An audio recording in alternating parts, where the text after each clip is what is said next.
This program features live coverage of an African safari and may include animal kills and carcasses. Viewer discretion is advised. Good morning, everybody, and welcome to another sunrise safari where the sun is yet to wake up, and I don't think it will. I doubt we will see a sunrise today as it is heavily overcast. But there walks a leopard in infrared. Unfortunately, we've got globe situation, but we also don't. We do have the big infrared light on. I forgot that it was there. But my name is Taylor McCurdy, and on camera with me today is Senzo, as usual. Remember to hashtag SafariLive, all those wonderful things. Now, I heard on the radio that, I'll give him some warm light, we'll put a little bit of light on him, that unfortunately Hosanna may have had his kill stolen by the Nkuhuma Pride. They come charging on in a little bit later on in the evening, and well, it was quite interesting. I was chatting to Lex now. He said, yeah, and then off he ran. So pretty cool. We almost, I almost didn't see Hosanna. Thank goodness Senzo did. I was going lions, lions, lions. And we were chatting about the tweet that Michael Fleetwood sent. Also, we should just get that out of the way, about potentially having a match for that male, being one of the Talamati boys, which is quite exciting. But we can chat a little bit more about that later. It's not confirmed, but it's a suggestion, and from the pictures that I had a look at, it's the closest I've seen. Now, young Hosanna, what have you seen down in there? So I'm actually just going to quickly... No, that's the wrong one. I'm going to just drop those lights a little bit. He's probably seen a scrub hare or something running around. We know the smallest of things out here catches attention. But if he goes down into this Tamboti thicket, we're in a lot of trouble. We won't be able to follow him, unfortunately. This drainage line is super, super thick. But it is the drainage line that leads towards Treehouse Dam, and that's where we had the Nkuhuma Pride last night, if you're watching the Sunset Safari. Might just be able to hear some of the birds starting to wake up now.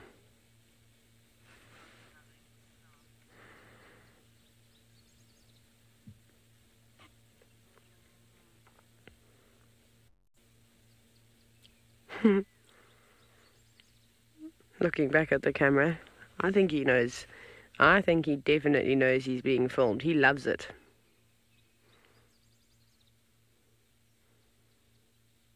Just sitting, listening very carefully. It might also be the other birds that are bouncing around, starting to wake up too.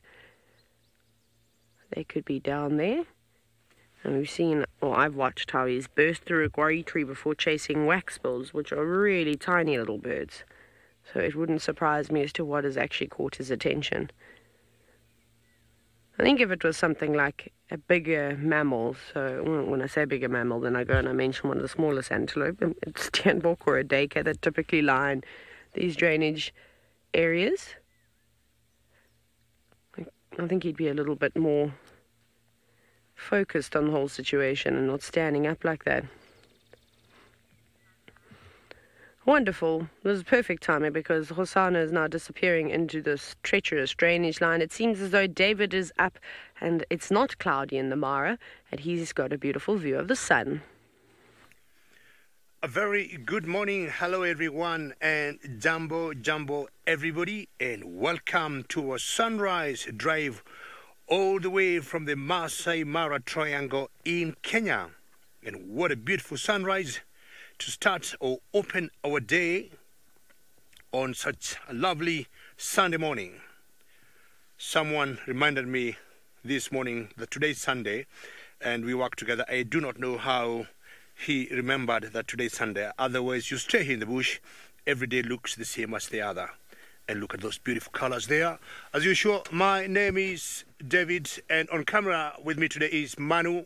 A very good morning, Manu. Morning. Buenos dias. Very good. I was teaching Manu a bit of Spanish last night because we had a question from one of the viewers from Spain by the name of Dennis. And most important, remember, it's a very interactive safari. Your questions, your comments on a beautiful sunrise are very welcome, and you can send them through on hashtag SafariLive. Keep tweeting, and don't forget to follow us on the YouTube chat stream. All the beautiful colors you'd imagine in the world, we are having for you there. a bit warmish morning, I would say, compared to the last few mornings. We are doing 15 degrees Celsius and 59 degrees Fahrenheit as the sun is pushing through the clouds on the eastern horizon. And anytime I see clouds like this, since I was a small little boy, that would tell me we would either have some showers later in the afternoon or early in the evening, but not a very hot day. I could be wrong today, but that's what I feel. Black, orange, yellow, peach. Okay, is there a color called honey?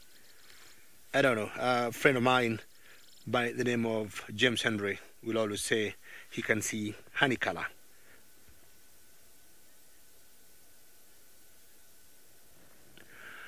Linda, how are you today? And it's always such big joy to hear your name, and that looks like heaven. And I have always thought the origin of man is or was Africa. So we have our own small heaven here, me and Manu, and thank you very much, Linda, for that great comment. Any one time you're able to come to Africa, Linda, come and join us. And to all of you, remember we are opening our World Earth Expeditions. Today is Sunday, and you're all very welcome to book in, and it will be quite exciting. You can go to Facebook and you can look at our site for more information. Don't miss to book your slots from today, Sunday, going forward. Most likely that will start happening from next year, 2019. As I said earlier, World Earth Expeditions bookings start today, Sunday. Today is the 23rd, Manu? I think it is the 23rd. So book your spaces, and that might be happening from next year, 2019. And you'll have the best time or the best experience in Africa with us. All right, we have to head out. And we have done well with the sunrise. It's time now to look for some animals for all of you.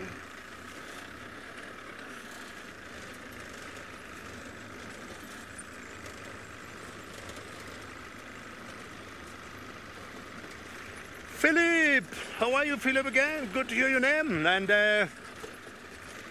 I would say the best times. In Africa, we have like the same pattern of season all around the year. I'm not sure where, Philip, you come from, but I'm sure in Europe or in America, you'll have summer, winter, spring, autumn. But generally, this part of Africa where I am in Kenya or in East Africa, we have like summer throughout the year. July is the only one month I would call our winter, and it's a bit chilly and it's a bit tricky sometimes to see sunrises or sunsets. But outside that window of July, like today, we have sunrise and sunsets like set times. It may change this way or that way for a few minutes, but we have perfect sunrises and sunsets all around the year, Philip. So I could say apart from the month of July, any other time you're in Africa, Philip, you get wonderful shots of sunrises or sunsets. Coincidentally, Philip, my camera operator today, as I said, by the name of Manu, he's one guy, anytime he sees a sunset or sunrise, even if we're framing on a leopard, he tends to forget the leopard and he goes to the sunset or the sunrise. And once in a while we fight over that because he doesn't listen to me.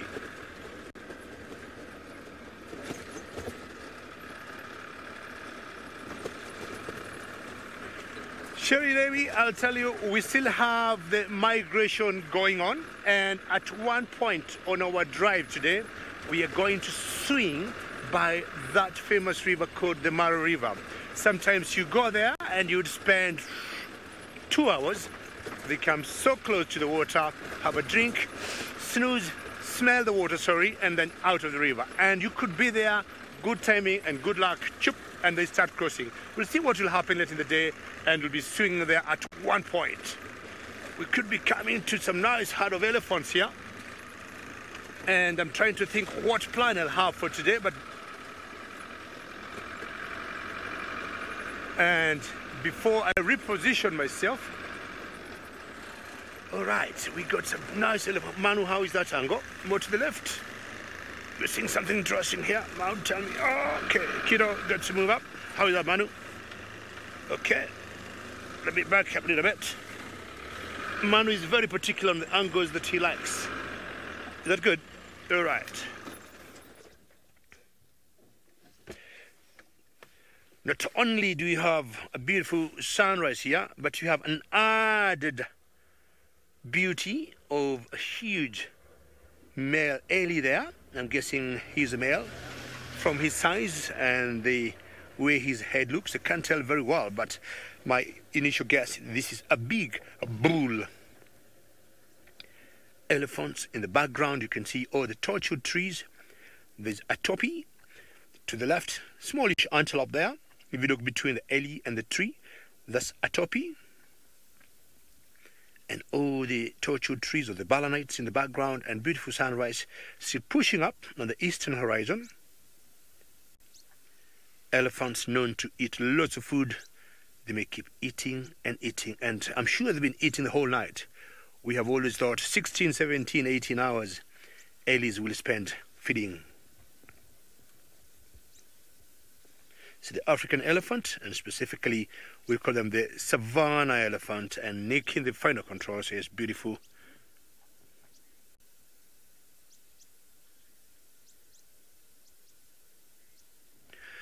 Vanny, the trees you see here in the background, look at that elephant there. Sometimes they use these trees, Vanny, to scratch themselves. If they're a bit itchy, look at that particular boy there. You see what he's doing, eh? And you notice ellies are equally intelligent, just like us. But when we use our hands or our legs or arms to scratch ourselves, you'll notice either they use these trees here to scratch themselves. And these trees here are called torchwood trees, torch, like a torch, because they got some seeds we have always used back in our villages. And if you burn those seeds, you'd be able to make fire. Another name for them, if you forget torchwood, you can call them Balanitis aegyptiaca. I think that's an easier name for you, Balanitis aegyptiaca. So forget the difficult name, the torchwood tree. Haha, Manu just laughs, says, I'm making your life difficult. So right in between there, on that ear, it's a very soft part of an elephant. And there's a very big possibility of having mites or ticks there. And if some birds that we call oxpeckers have not been able to access that area and get those ticks or mites out, it would become a bit itchy for the ellie. And that's why you have seen him rather, trying to scratch that area. Could be doing the same there. You can see it almost shakes the whole tree. That shows the mighty or the strength of these big animals. Changing position, because it could be a bit cool.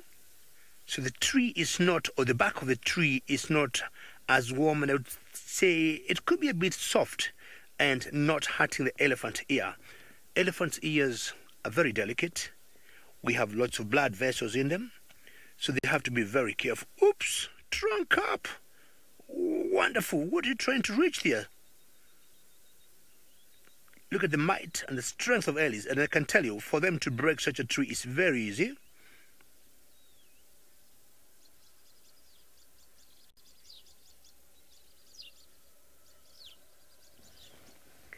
Carol, good morning from my world. And elephants, because they eat so much, we have always thought 16, 17 hours, as I said earlier, eating. They have very huge home ranges. And anything, I would say, from 10,000 to about 20,000 acres would be a good size for, say, 50 elephants.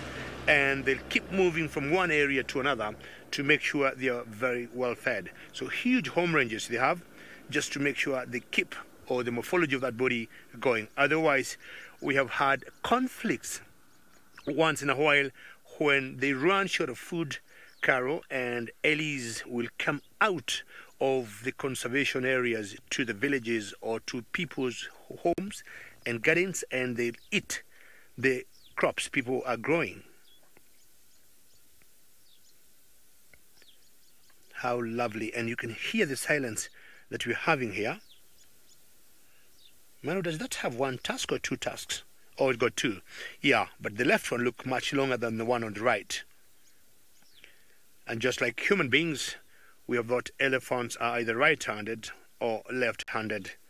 And we think, if you look at that one carefully, well done, Manu, very good camera work there. The left tusk, to me, looks much longer than the one on the right. And I would guess it tends to use the one on the right more than the left one. And I would say maybe he is right-handed. Not necessarily, but chances are he is right-handed.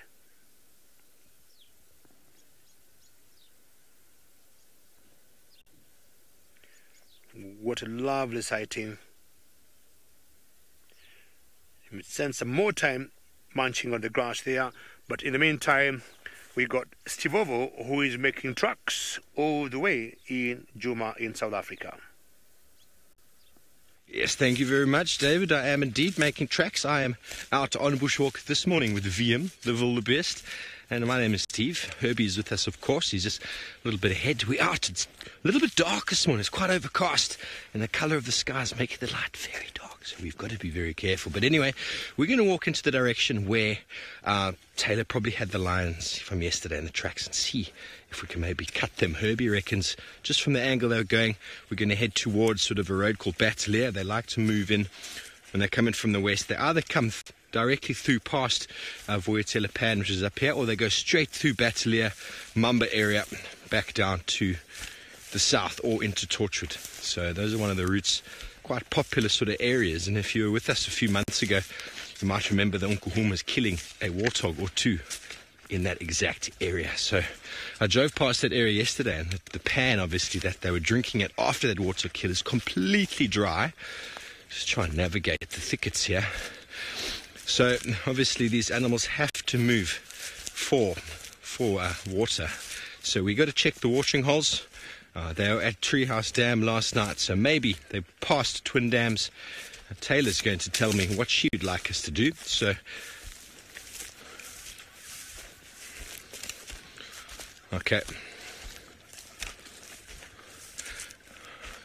Okay, so it seems like Hosana is heading towards Treehouse Dam through some form of drainage. I'm not 100% sure which drainage she's talking about. I think I know which one, but we'll go and have a look. But we're first going to cut through, see if we can pick up on those lion tracks.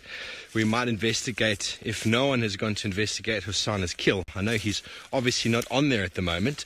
We'll go and investigate what's going on there. It is in the same general direction as where the lions are potentially going. And maybe last night they ended up going there and trying to steal it from him. But in the meantime, let's go over to Taylor herself and see exactly what she's up to. No, they definitely did. Sorry, Steve, I don't know if you got that update of the Nkuhumas coming through and chasing Hosana away. I think they did eat his kill, from what I could understand. Right, so we've driven all the way up Gowrie Main, and then we went on Cheetah Cut Line, and now we're on Mamba. But it started raining, which is a problem, because this little miserable drizzle, is going to add tiny little dots to the road, which can be quite difficult in us, determine a track. And look how dark it still is. I've still got my lights on. So now I need to decide, Sensor, do we go straight or do you want to go down here? Sensor thinks you should go down. So there's no lion tracks crossing into Chitwa or Little Gowrie, unless they crossed at Twin Dams at Baboon Pan. Then there's a possibility that I could have missed it, because the ground is unbelievably hard. So it's like just rocks. So we'll go along here, and we're basically going to go to where Hosana was last seen with his impala kill. So we'll check, and then if we don't have any luck here, I'm trying to think of the next watering hole. Maybe we must go to Buffelshoek Dam. Maybe.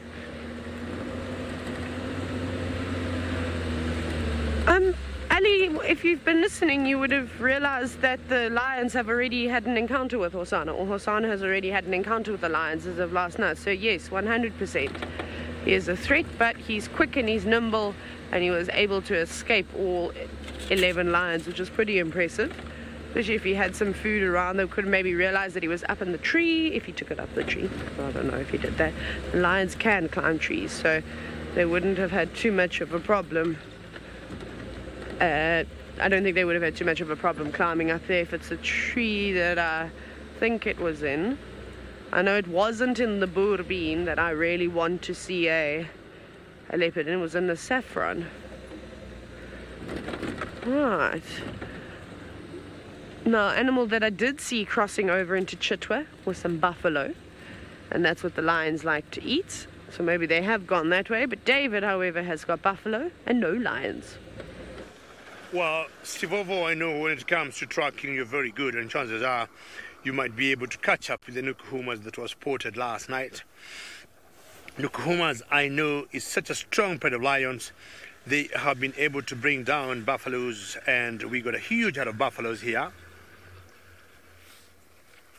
What a good start we have, not very far from the camp, with beautiful sunrise to open our drive this morning. Ellis, and now we have a huge herd of buffaloes, having some oxpeckers riding on them. I guess that one could be a she, where she is, and just enjoying a ride, or the oxpeckers enjoying a ride from that buffalo. Magnificent light this morning, eh? I'm looking at about 200 plus. It's the size of this herd of buffaloes here. And being cool as it is, it could be a great idea for them to keep eating, because buffaloes are known as, it warms up, they will slow down and start regurgitating, because buffaloes are ruminants. So it's very ideal weather conditions for them to keep munching, and being bulk eaters, they'll keep picking any grass they can get. But either you can tell there's a lot of green grass in that area.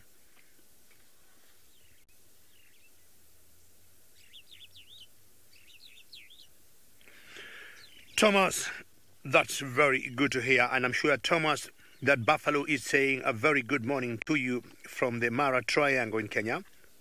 And I'm happy you're enjoying this show, and as I said earlier, if you can one day come and join us here. And Thomas, you see that oxpecker, the bird you see on top of that buffalo, we call them oxpeckers. We got two species of them, either the yellow-billed or the red-billed. And see lots of mud. Are they having a dance on top of a buffalo there? Look at those two there. So they're either having a hitchhike, but at the same time, you'll see them using their beaks. The beaks, and they're very sharp. They're like scissors, and they just cut through the fur to reach all those embedded mites or ticks on the skin of these buffaloes. And still enjoying the ride. I mean, I don't know. I would wish to be an oxpecker myself. Beautiful weather. Get a ride from the buffaloes and get some food. Good morning. Sometimes I've called this symbiotic relationship, where both parties will benefit from each other. The buffaloes, are happy to get the oxpeckers getting rid of all those parasites, and the oxpeckers get fed. Sometimes the same oxpeckers have been known to build their nest using the fur of buffaloes. They are the only birds I know, when you look at tree holes or openings or crevices, and you find a nest that is lined up with some buffalo fur, you can almost say 90% it belongs to an oxpecker. Not sure, there's a calf running in between there. Remember, as I said earlier, should you have any questions or comments to make, please send them through. Tweet on #SafariLive, and we enjoy this show of the African wilderness together.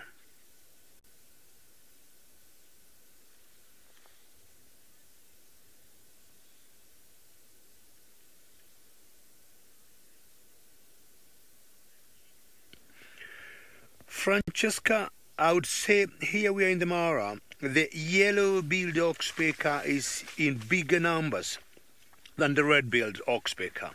And not sure that, Francesca, you followed me when I was in South Africa some months ago. And when I was there, my findings were, I could be wrong here. I would be happy if Taylor and Steve Ovo would correct me. I'm sure Nick in the final control will ask them to confirm with me. I thought in South Africa there were more red-billed oxpeckers than the yellow-billed oxpeckers. So that's my thinking. But I know for a fact here in the Mara we have more of the yellow-billed oxpeckers than the red-billed.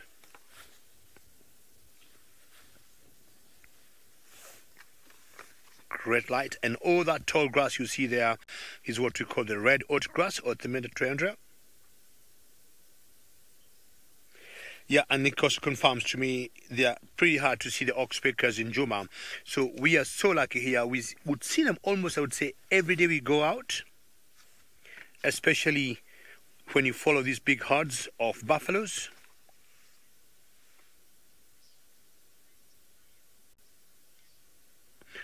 Jacqueline, we have so many birds here that fly highest, but I would say the vultures are the highest flying birds.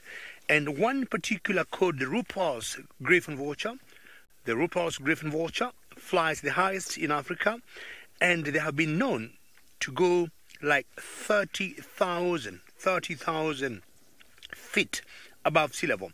You would imagine 30,000. It's like a plane, like a big bus, you know, over jets, flying 30,000 feet. So I'd say, yeah, the vultures and the Rupel's griffon vulture flies the highest. Try and get a picture of the vulture. But the oxpeck, as you see here, don't fly very high.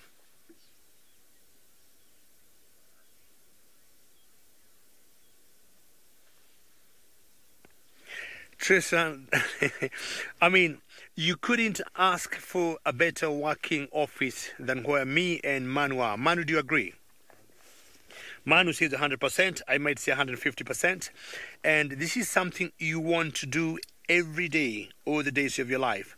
And it couldn't be better. Look at the lighting and look at the vegetation and how the light is sieving through the grass with the buffaloes there, the oxpeckers.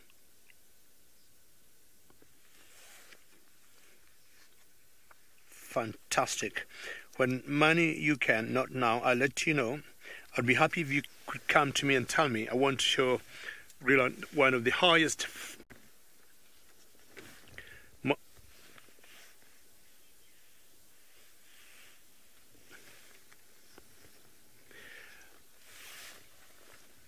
Yo, James, yes, I hear your orders. You've placed them very well and you have given them to the right people. Me and Manu will not let you down.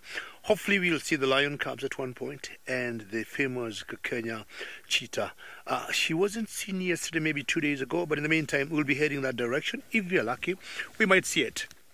So, that number 5 there, I got this question from the highest flying bird in Africa, and I said it was the Rupel's griffon vulture, and that's number 5B. You see there, that's fully grown adult, and those vultures have been known at times to do 30,000 feet above sea level. And I'm sure the pilots who fly those big buses or those big planes have been bumping or have been seeing them up there in the air. So the Rupel's griffon vulture, the highest flying vulture we have. Alrighty, it's time to move on and find out whether the orders that have been placed will work of lion cubs and Kenya the cheetah. Beautiful female, very good when she goes hunting. How is it, man, there? Can we... Okay. So yeah, my plans are today. I haven't seen a cheetah for the last couple of days. Could be a good morning if we look for one. Good temperatures now, and chances are they could be out and about, just looking what is happening in their world, or maybe going for a hunt.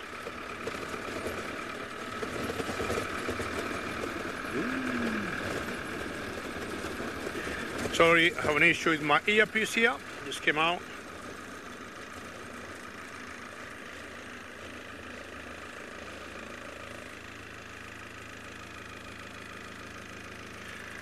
Oh, it's good now. Back to business. Got another herd of Ellies here, and in the background, we might be having an added advantage of watching. Going to be trying to position ourselves. In the meantime, let's go across to Taylor, all the way in South Africa.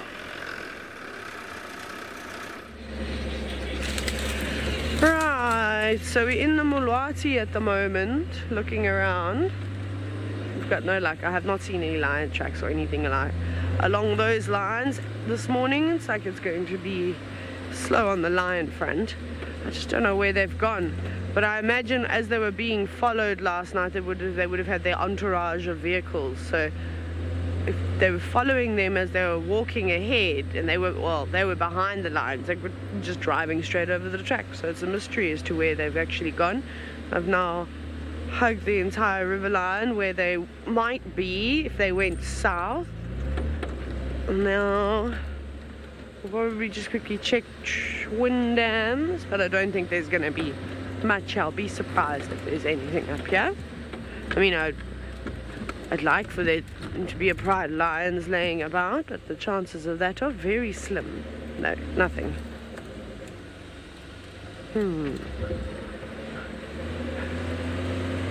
Need be, if we'd seen any cheetah lately, I can promise we would have shown you, or at least told you about it. I thought I had cheetah tracks a few days ago, yesterday actually, then I wasn't sure. I don't know, they were fairly wind blown, but I could clearly see claws and I could see 3 lobes on the pad, so it screams cheetah.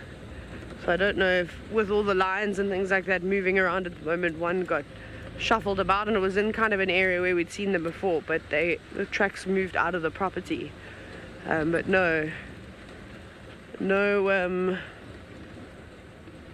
cheetah lately. I don't know where to go. They didn't go. I didn't see any tracks going north either. Let's carry on. Okay, so let's see, they could have crossed here and I could have missed their tracks quite easily. The ground's not particularly nice. We'll just have another look. I can just see impala tracks at the moment. I'm wondering if we shouldn't poke our nose onto Chitwa just to see if we can see where that herd of buffalo are. Because if I was a lion, unless they've already caught something else, I'd probably be going after the buffalo, especially with so many of them. But no one else is really looking for the lions except us. So we'll just have a quick search, because it will be nice, especially with the unusual circumstances of that young male lion. Right, off you go back to Steve, who's obviously on walk. Let's see how much further away he's still got to go to get to Chitwa. We are marching. We're marching ever east. A huge herd of buffalo. The buffalo that we probably saw in this area yesterday, the ones we were bouncing between, have all moved in that direction. So we're backtracking the buffalo, and where they've come from is kind of the area that Unkuhumas potentially would have moved, and maybe they would have picked up on the smell, then a bit of a turn towards the north. So we are marching pretty much the same route we did yesterday, into the direction of where the buffalo have come from, and hopefully we will be lucky. So it would be really nice to find the Unkuhumas and to try and get a little bit closer. Well, we're not going to get that close, but I'd like to see this new male. Apparently, I saw some pictures last night. He looks absolutely gorgeous. Mona, the buffalo do have sort of a breeding season. They like to drop their youngsters in summer when the conditions are the best. So it is pretty much the same. Sometimes you might have some out-of-season births, but I'm trying to remember the exact date that the mating happens. But most certainly they drop most of their youngsters in about December, January, February, after the rains, and there's lots and lots of grass. So a gestation period of about 9 months. So yeah, it's not a rutting season per se, but the females will come into estrus. We discussed a couple of days ago that they suckle for about 15 months, so there's more than a 2-year calving interval, and then 9-month gestation period. So probably a couple of them who haven't bred this year are probably pregnant and will be dropping in the rains when they come. So, but we do know that this Unkuhuma pride has got a really nice, taste for buffalo. They can't help themselves, and with so many buffalo around, we're hoping we might find them, tracking them. Herbie's got something. What's that, Herbs? Herbie's got a kudu. It's very camouflaged kudu. You can just see him moving. It looks like a female. Very camouflaged. Just at the back there, moving across, but if it doesn't move, impossible to see. Talking about animals that are looking, there goes Herbie. Talking about animals that are looking forward to the rain. The kudu are one of them. Way too camouflaged, but that's exactly what the kudus do. So once again, the light is not great this morning. I'm really hoping to do a couple of tracking segments so that we can just get you in on how to identify tracks and the size comparison and what really to look for when you're looking for a track. And I do recommend everybody buys a tracking book so that you can get that sort of idea of the size and comparing it to this versus that.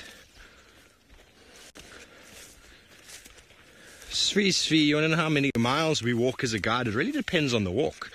I've done a walk around camp, finding a leopard pretty early on, and then finding an elephant, and pretty much that's been the walk. So that's been about maybe a mile, 2 miles. But then there's been times where I've gone on big safari walks with guests where we've walked about 8, 9 miles, even 10 miles.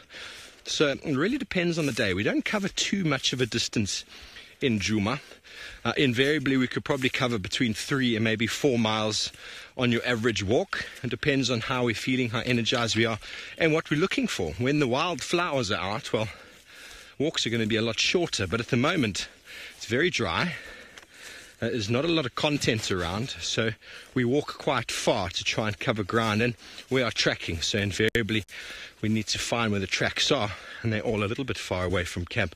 Judith, Thandi and Tlalamba, I haven't seen them since I've been back. There were some tracks a few days ago of her sort of up in this area as well that we headed to. So we're going to kill like 4 birds with one stone heading in the direction. We're either going to cut the Unkuhuma tracks, we're either going to cut the mating leopard tracks, because this is where they were found yesterday, just where behind where VM is now. We got them in there initially, and the vehicles followed up on them, and then we found them again further up to where we headed. Or we might find tracks of Thandi and Tlalamba. Herbie went on a tracking assessment recently, and he achieved his senior tracking assessment, which means that's 100 out of 100, 100%. That is such a good go. But enough of that for now. We'll talk about that later. Let's go up to David in the Mara and see what he's up to.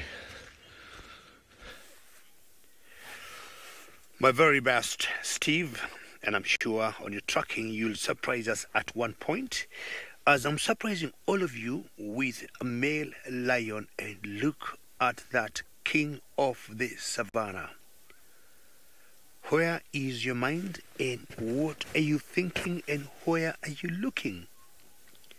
I can see loads of ellies in the background, but I am not sure that's what is occupying your mind.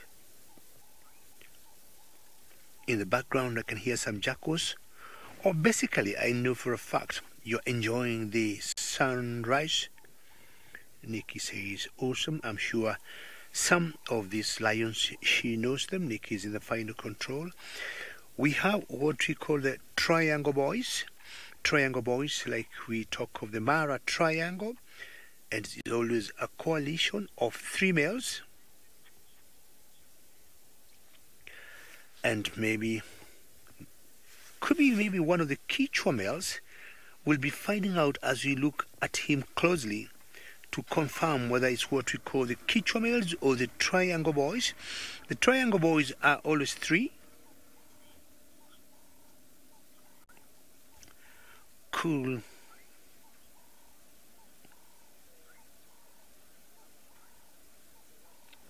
And the 3 of those coalition boys, we got 2. We got one that we call a fang, and I can see another one, Manu. If you go straight on, sorry, just to ambush you, you see that one walking there, and I think that's a short tail there.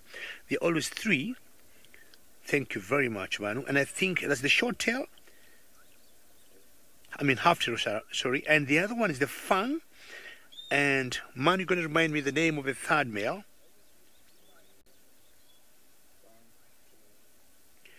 So there are 3 boys, or the triangle boys. One is the fang, which you were just watching before, and the one walking now is the half-tail. If you look carefully, you'll see part of the tail is missing. And how epic is that? Boom. Typical of males. But you see, this one has gone to take a bit of a shade on that bush, while the fang, which we saw first on the right, was just out in the sun. And just like we human beings, we're all different. Sometimes it gets warmer to earlier to us, and sometimes it takes people to say, I want to be out in the sun.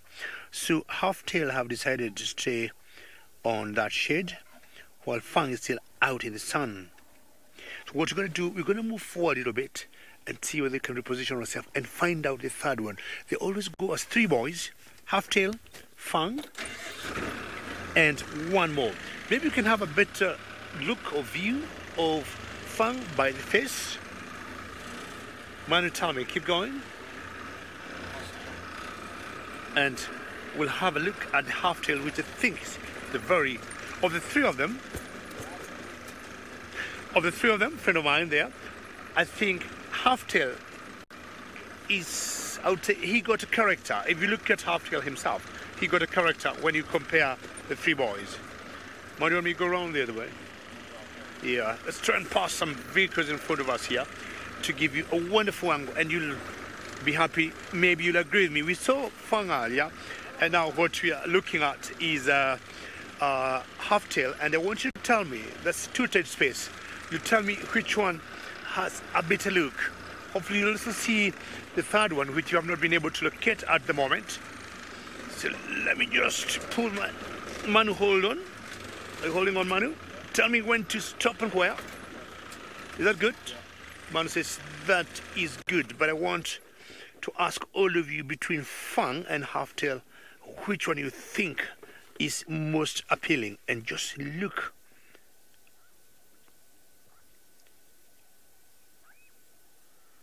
I mean, that is epic.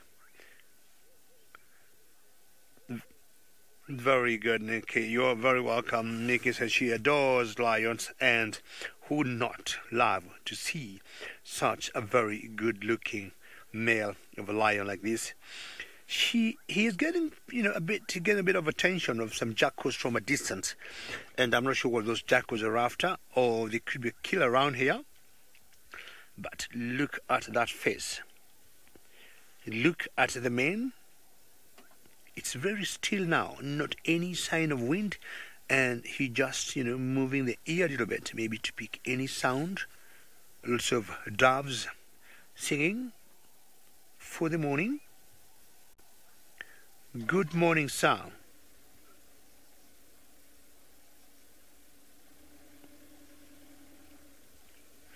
Ray, thank you very much. I mean, that man is just gorgeous. Ray, I'll agree with you, and I'm sure, Nick, you're going to send a poll to ask all the... Oops, that's a sneeze. Bless you. Ask all the viewers between Half-Tail and Fang, who is more gorgeous than the other. Who looks... Because if you look at Half-Tail, the mane at one part, as you go towards the back, is a lot darker than the one on the head. And if you look at Fang, it's more blonde in color. So I do not know, but viewers will be happy to hear from you, and you tell me, between the two, who is more colorful, who is more gorgeous. So they said earlier, this is the coalition of the Triangle Boys, and there are always three of them. We have been able to see two at the moment. This one is Half-Tail, and the one we saw earlier, for those who have never joined us before, was Fang, and we're still trying to remember the name of the third one, who has not shown up as yet. But ideally, we would guess he is not very far from these two other boys here. Can see the whiskers on the side. And I wouldn't know, apart from, leopards, we do IDs of leopards using the chin spots. I don't know what could be the best way to ID, well, Half-Tail would be straightforward, but what other ways would be used? For example, the females could be a bit of a challenge to identify, but I'm sure there are other factors or, characteristics we'd look or use to identify them. And you look at the ear, you can see it got a bit of tears on it, and tells you this is a fully grown, solid male. But still they got the spots there. But just maybe to quantify them and keep the numbers, unlike for the leopards, I think it could be rather difficult. Because you see there are like 3 rows there, and leopards have only 1 row.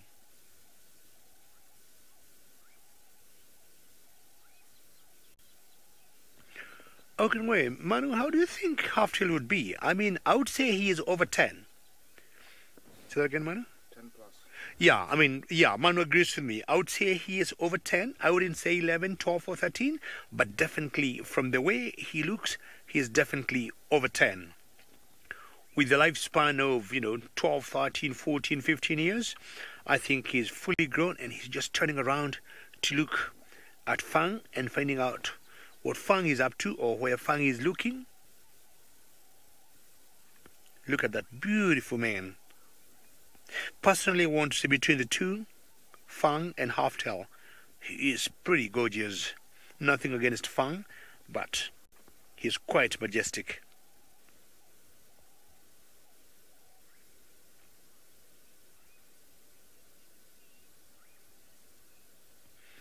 I'll be waiting to hear your poll and what do you think between the two that we have located. But Steve Ovo in South Africa have rather unusual invertebrate he would want to show you. We do. We've got well, I don't think it's an invertebrate. It actually has got a spinal cord. This is, I think, if I can pronounce it correctly, Schlegel's blind snake. It's not an earthworm. It looks like an earthworm. Behaves very similar to an earthworm, but it lives in the ground just like earthworms do. But it doesn't have any eyes as far as I'm aware. And it looks like just a blob of mercury moving through the ground. I'm trying to keep up with it. Completely non-venomous, completely harmless. So very, very nice to see. He just curled up in a little ball here. He's blind. He's trying to dig in on the road, and the road is a little bit too hard. So I'm going to move him off the road in a moment so that he can find a nice little bit of purchase in a hole or something that he can actually physically dig in. Maybe one of you out there can tell me the correct identification of this. I don't have my book on me, and it's been some time since I've seen one. I don't think my pronunciation is correct, and even if it is, it might be the wrong species altogether. So please hashtag SafariLive or just drop it in there on the YouTube stream. Let us know if you know the correct identification of this little earthworm-like snake. He is quite confused. But this is the one and only time that you'd handle animals to get them sort of out of harm's way. You don't want him on the tracks of the road where he can potentially get squashed by a car. So I'm just going to grab him and, oopsie, look at the serpentine motion. Lola, very cool to see, isn't it? And it's possible the onset of some rain that's coming that maybe has enticed this little guy to the surface. I'm not 100% sure. But you see that beautiful serpentine sort of fashion? Definitely moving like an earthworm does, but he's going to come into the camera. He really wants to get nice and close to the screen. He's right on the screen now, Valdi. You probably can't see him, but there he is. VM could probably pick him up with the camera bit now. Very cool. But you can see he's not able to burrow himself. He's not really trying very hard. But in a moment, I'll definitely take him off and put him somewhere where he won't look as conspicuous as he does here in the middle of the road. Very good spot from the wildebeest himself. Easily could have stepped over this.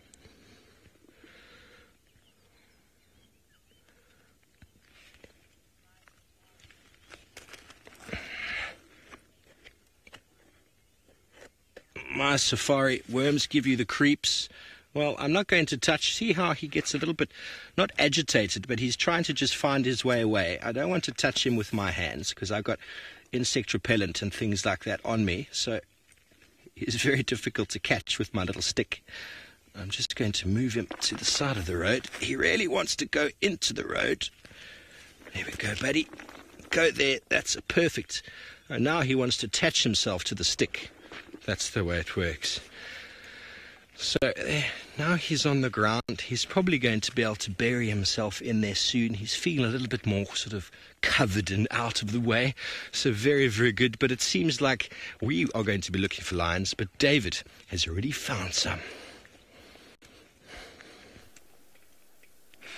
Well, Steve, make sure you save that little earthworm and nobody drives over her. But in the meantime, Halftail decided to rise and shine, and not sure exactly what he's doing there. Definitely not eating anything, because Fang rose and just walked past Halftail. But there will be no lions once in a while to eat grass. But not exactly sure what he's doing. He might be picking on something there that you don't know what it is. Are you eating anything? What exactly are you doing? And it's licking itself. Not sure, it could be drinking, not really. I don't see any sign of water there where he is. But there's something he's doing that I can't see, and I do not know what it is, because once he bends and raises up, he licks himself. Look at that mane. Not sure to call him Bob Marley-like, but you can tell he's big, very senior citizen, very solid male. Come on, come round, don't hide there. Halftail, we are here waiting for you to come round that termite mound. And you can see how that termite mound looks. It's very well covered and very good to hear how Halftail is doing, and he is winning. So we're going to try to go around and see whether we can catch up with Fang, who has moved, and you see him there in the distance. So he repositioned himself, but apparently he's out in the sun and doesn't want to take any shade. So we're going to move forward now and see whether we're going to catch up with him and find out what he would be looking at, and also why he moved.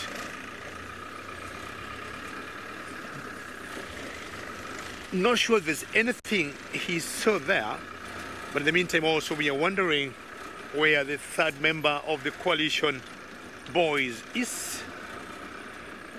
But it's interesting, every time I've seen the Triangle boys, I've always seen these two, Fang and Halftail, and not the third one. Or the third one has not been with them, I have no idea. But he's out again in an open area, just enjoying the sun.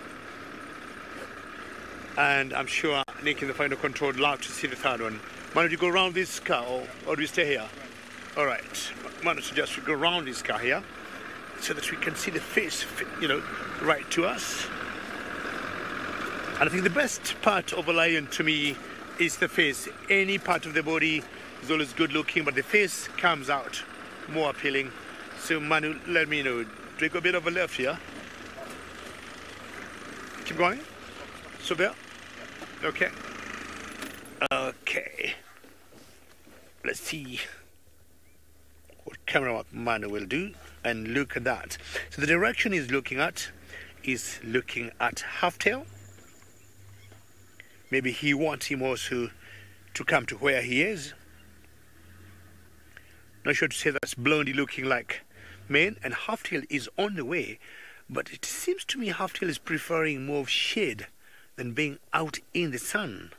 And there, majestically, he is walking to join Fang, or maybe he may choose to go and get some shade. To me, either because of his huge mane, pretty dark, which would make him rather warm, I would guess he would prefer to go to a shaded area than coming out to where Fang is. I could be wrong, but from where he is slowly edging to the forest edge, because the bigger the mane, the thicker it is, the darker it is, that makes the neck area or the head area to be pretty warm. And most likely he would not want to be out in the sun for so long. But now looking at Fang closely, you notice he got shorter mane, not as dark. We have always known dark or anything black tends to hold much heat. So it's more blondie, and it's honestly, relatively pretty short compared to the one from Halftail.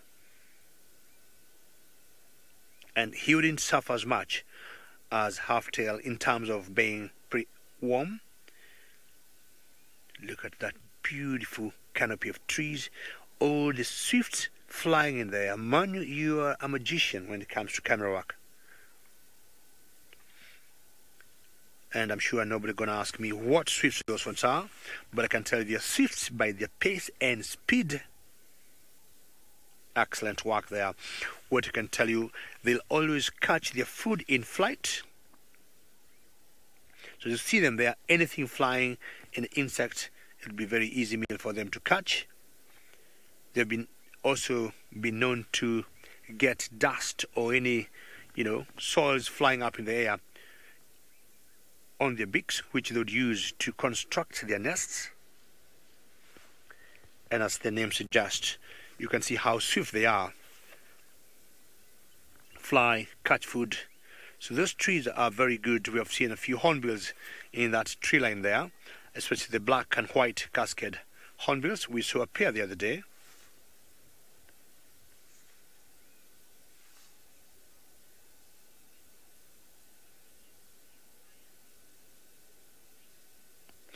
Jesse, it's true, but I'll tell you, once they're fully grown and they establish their mane in terms of size and color, it may remain that way all around the year. I don't know or have not seen the mane changing in color when the testosterone hormones are pretty high, when the lion, the lion males are mating. But I have noticed the females will tend to mate with the lions with a bigger mane and much darker. And that way they tend, or they'll always get, or they're guaranteed of getting good genetics. And their cubs will always, or they tend to survive better than cubs from other male lions. So the darker the mane, the bigger sometimes, you'll see females hanging out or wanting to mate with male lions with those kind of characters. But we have seen also other lionesses mating with lions with shorter mane and not as dark at the same time. Look at us. Look this way, turn your head. Very good. We want to have a better profile of you. So the direction he is looking at, we had some jackals there. And the jackals now, we can't hear them anymore. And I'm very happy to hear everybody saying, half-tail between the two looks more gorgeous than Fang. Fang, nothing against you. But I think Steve had asked you a question of what snake or blind snake he had. Let us find out what he has to say to all of you. Well, we haven't quite identified it ourselves. My phone is not picking up the relevant amount of signal to be able to completely confirm. I do think I have a picture in a book back home. But Indigo Girl, you reckon brown mini blind snake? I'm not sure. I'm not 100% sure. Something about the pattern. And Georgie, you also said the same thing. Maybe you're looking at a picture in a book somewhere, and if that is the case, then very likely you could be right. I'm going to double check it when I get home. Please, if you took screenshots of that, send it through to us so that we can double check later on. Well, we are here. This is an area where I had the Unkuhumas back in, when was it? March or April, I can't really remember, but they killed a warthog right over here. It was quite something to behold, because we had the Unkuhumas up the road there. They walked down, they'd eaten a warthog already, they drank a little pan over there that's dry, and then we followed them through here. They were lying up in this sort of thickets on the other side. We're in the Umawati drainage. On the other side is Twin Dams Road. They were lying there, and the wind suddenly picked up, and this big warthog, enormous warthog, just came trotting straight through the middle of the pride. Really a bad idea. And then he was going to the right, and instead of keeping right, he turned left. And if he'd gone right, he would have been clear, but he turned left and went straight through here, and the lions killed him right here on the pathway. And I filmed it. We filmed it. We weren't live. It happened just after show. And we were with him for, on my phone that I recorded, 9 minutes. He was still screaming. The lions were full, so they were basically just holding him on the ground. They weren't really eating. One of them was munching on his foot, and one was trying to open his chest. But they weren't in that lion frenzy sort of stage that lions get to. And then Amber Eyes, who'd been chilling over there, I think 8 minutes or 9 minutes of a squealing pig was too much for her to deal with. She came running in, and as she came running in, then the pride did its thing. I'm not sure if this is the stomach content over here of the warthog. I don't think so. I think this is the elephant. It might be stomach content, it's hard to say, but there was nothing the next day. There was absolutely nothing here at all. Completely gone, bones, everything just completely eaten and distributed. So we are still having a look around, seeing if there's any tracks that we can maybe pick up on. Lady Lou, you want to know if there's black mambas out here? And there most certainly are black mambas out here, and they are quite a common snake in the Lowveld, most certainly. I haven't seen one in some time, but I have no doubt, I have a very strong feeling the track I looked at yesterday, that very fresh snake track, I got a feeling that was a mamba, just by, I don't know why I think it was, it's just the way it moved, I suppose. But black mamba, most certainly, they are around. Scott Dyson a few months ago got a black mamba killing a scrub hare, then a slender mongoose coming in and fighting off the black mamba coming back in and fighting off the slender mongoose, and then the mamba trying to ingest and swallow the entire scrub hare. I thought it was, I was watching it in FC and I was watching it live, I thought there's no way that the snake is going to get that scrub hare in, and eventually after it got, I think just the head didn't realize this isn't going to work and spat it out again. But I mean, that's just incredible to be able to see. And what a brave slender mongoose. What a brave slender mongoose. Well, we are here in the Mawati. This is the area that if the lions had come east, they most certainly would have crossed. So we're having a very, very strong look, and you know, Taylor didn't have any tracks going out of the property that she could see, so hopefully we'll find them somewhere within the confines of Djuma still. In the meantime, Taylor is racing down towards Chitwa. Not sure exactly what she's looking for, but let's go and have a look. Well, unfortunately, we're not racing straight into anything. We're on a standby for some wild dogs on Chitwa, so we'll see if they even are still there by the time we get into it. I'll probably hang around for about 5 or 6 minutes, and then I think we'll move on. You know what I mean? I don't like to wait on standbys for sightings. We just go find something else. And so I'm still checking around the same area I have been driving most of the morning, trying to figure out where the Nkuhuma Pride have gone. But I really haven't had much luck, but at least the light is better now. But there has been a fair amount of rain, so I'm also trying to multitask heavily and listen to the Gain Drive radio, because I actually have communication, which is amazing. In the east, I've got really terrible radio comms, and you can't actually hear anything. That's why I don't want to be on a standby, because then I miss my turn because I can't hear anybody calling me. I'm just also alternating between checking my phone, because Dylan Leo Smith is in that sighting, and he's trying to help me by sending me a message when to come, when not to come, because he knows the radio situation is dire. Okay, so we'll just sort of have a little look around. Squirrel, where are you going? Squirrel just like ran out in front of the car. Let's see if it will stay here. It's just climbing down the tree. You'll see it should. It's just there. Where'd you go? There it goes, running now on the ground. It's just on the other side of that dead tree. It looks fat, but maybe it's just fluffed up because it's a little bit on the chilly side. There it goes. Hello. Or maybe it's a female. Don't you think? Yeah, maybe it's a pregnant female. It does look very plump. Hello, little squirrel. Awesome. That was nice to see. I wonder if my young friend Pradeep is watching today. He loves the squirrels. Okay, next up. We don't know what we're going to see yet. I see I have some voice notes from Dylan. I shall have to listen to them when I'm not live. Okay. Maybe we can just go this way.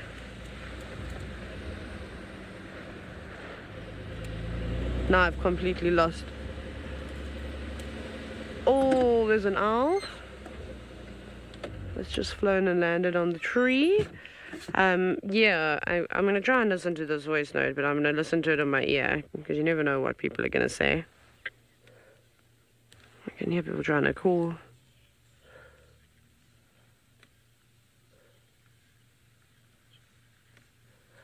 Okay.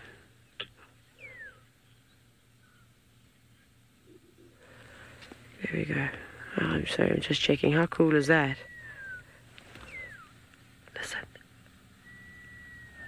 Is it you, Sensor? Sensor is now confusing me and doing the whistle of the pearl-spotted owl. Sorry, everyone. I was just trying to, obviously, figure out what's going on with this wild dog sighting, and my radio does not work at all in the east. So that was very cool. It seems to be quite excited. Hopefully, I wonder if there are a few more little owls in and around the area. It's really easy to spot them at the moment. As you can imagine, well, you can see it. There's no leaves on the tree.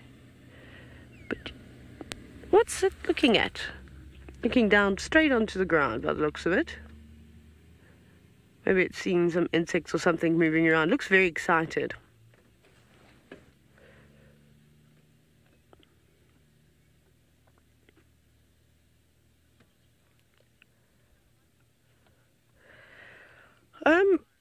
Lorimer, I suppose lots of birds flare their tails like this. I mean, I suppose it could mean a number of different things. I don't know what it would have meant for that owl. Remember, it has been drizzling too, so it could have also just been fanning its tail out to try and dry its feathers. It also does look quite fluffed up. See, look, it's doing it again. You can't see it now. You can just see its tail moving. So perhaps it's a technique just by separating the feathers, trying to allow them to kind of dry. That's the only thing that I can think of, because it's not like it's singing a song or doing a dance or anything like that. But it's very precious. It's so small. It has such awesome little eyes. It's really nice when you end up spotting them. I wonder if I've seen another one or if it's just something else. No, not an owl. Not like that one, at least.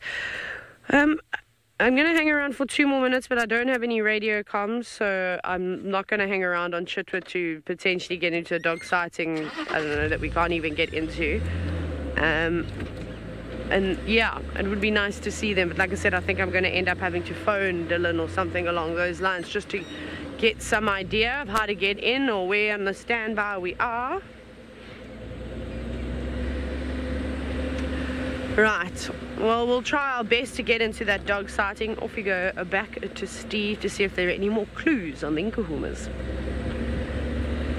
We've got one clue, but it's not of the lions, in fact. And VM, who is probably one of the best trackers around, or the best cameraman trackers I've ever seen in my life, spotted this track in the ground here.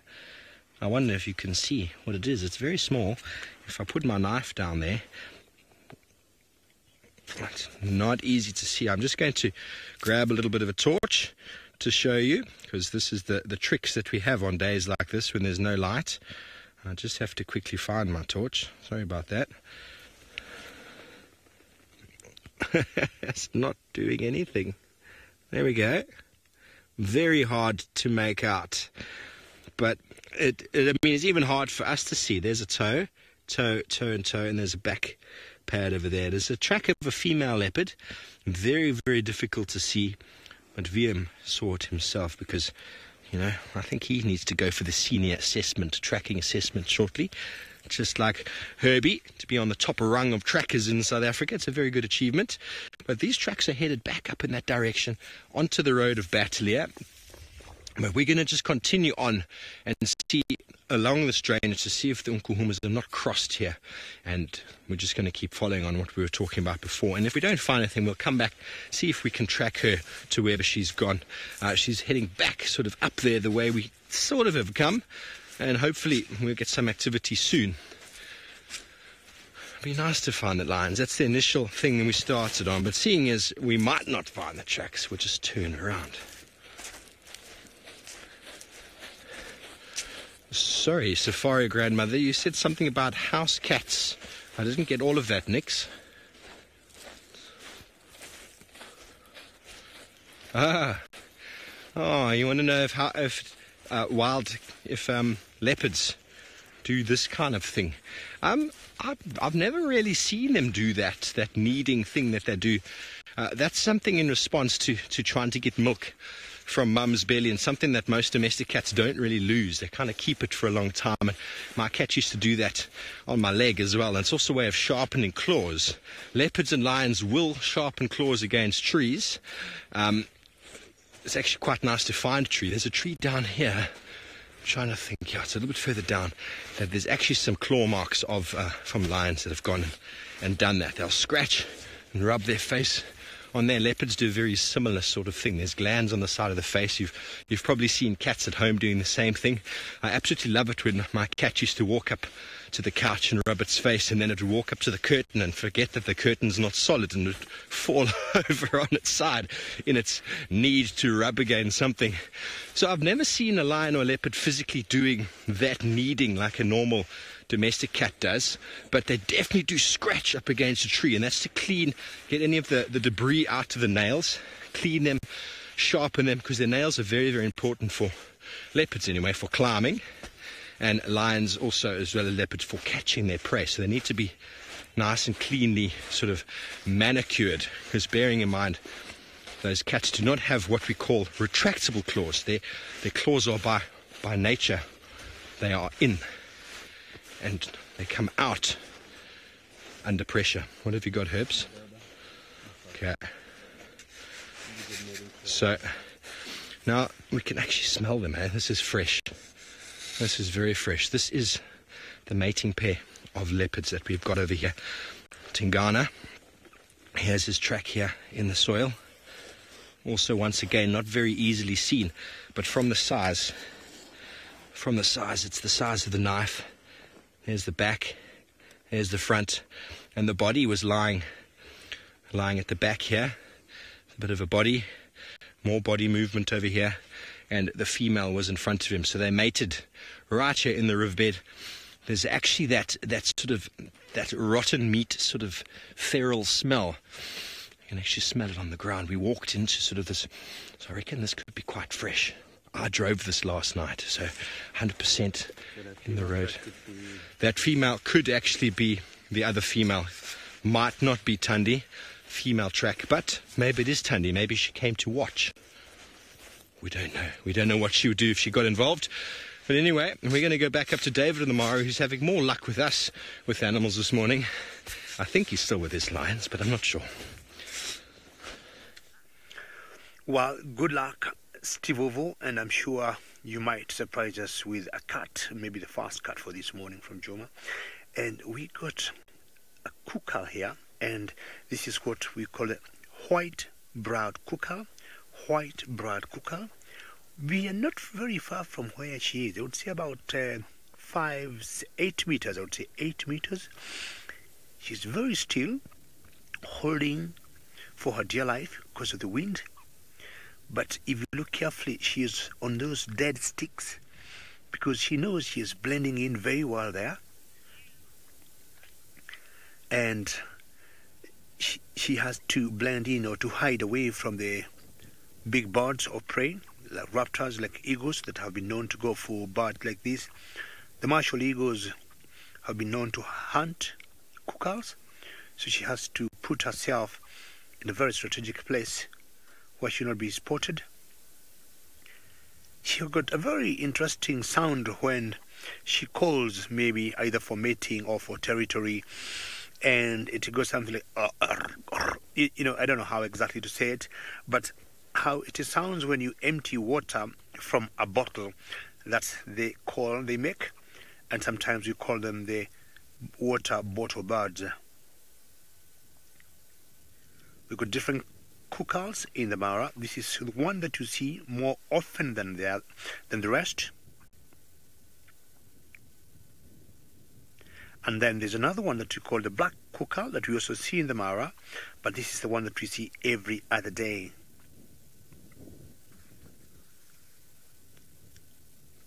Beautiful. We rarely see them. Anytime you come and you film them, they'll always tend to fly away. But this particular one, ooh, yes, we are very lucky that she did not go very far. Manu still is not letting her go. Very good job there. Excellent. Good care work, Manu, and she gave her the best, or she gave us the best for us to see how she looks like. I want to show you now on my book the other common kukal that we'll always see around the Mara. Tell me, Manu, that's too glary, but it was okay. We're looking at number 8 there. If you look at number 8, That's the other kukal that we see in the Mara. How is that? Oops. That good, Manu? That position? Yes. So number 8, we call it the black kukal. So we'll always see the one we saw earlier, the white-browed kukal. And this one is the black kukal, number 8. So more from the north, we'll see the first one who just flew away. But number 8 are also around in the Mara. And on lucky days, we'll always spot them. Alrighty. Time to move on. I think that was the first bird for the day, which is not bad. We haven't seen kukal for quite some time.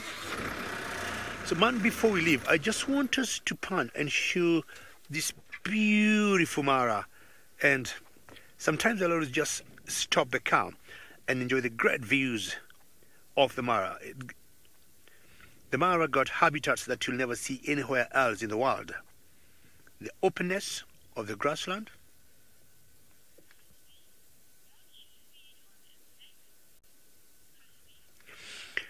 Christy, good question. Yes, and they will feed on insect. And I tell you in general, Christy, birds will feed on anything they'll get. They'll go for seeds, they'll go for flowers, they'll go for fruit. But if a chance comes and they get insects, they'll also feed on them. They feed on anything that will be on their way. Alrighty. Hopefully, Christy, you've seen a kukal before, and if not, then you've seen a good one of one first time today. Okay, moving on and trying to head out, remembering I had a request of Kakenya the cheetah and some lion cubs, and I'm sorry I wasn't able to make those big lions small.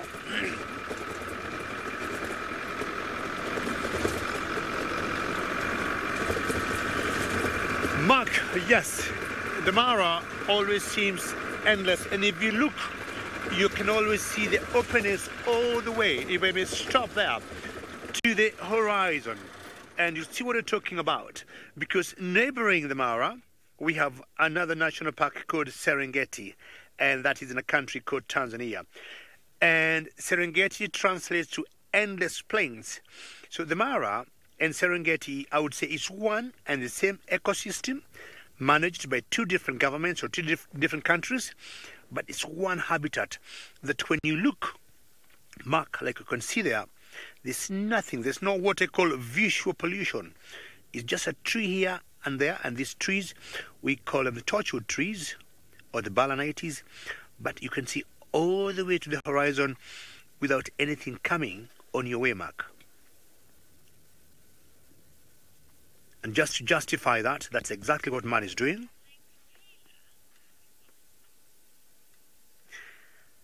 And very exciting. And once in a while, we'll always see, animals patching up this area. But let's first go across to Taylor, who got some surprise for all of us.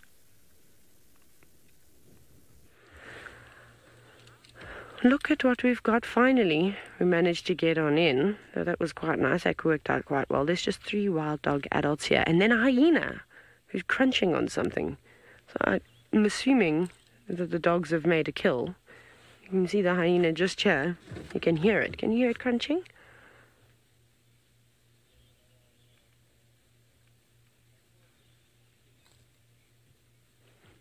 Definitely chomping down on something. And from what I can see, it looks like the wild dogs are quite fat. So they've obviously eaten everything that they could. And now there's no real point about chasing this hyena away because it was parts of the carcass that they couldn't feed on. Remember, hyenas are the ones that are specialists at being able to crunch through pretty much anything. And when it comes to animal parts, from hooves to hide to, of course, bones, there's no problem for them. But I don't think it was anything particularly big. But that's always awesome to see. Oh, there comes another hyena. Who's this? This hyena looks so familiar. Again, it might just be because I've been watching a lot of Harry Potter. And this one is covered in blood. You see that on the back legs. Are those injuries? Or have we caught something? Might be maybe some bite marks. Maybe there's been a bit of a scuffle this morning.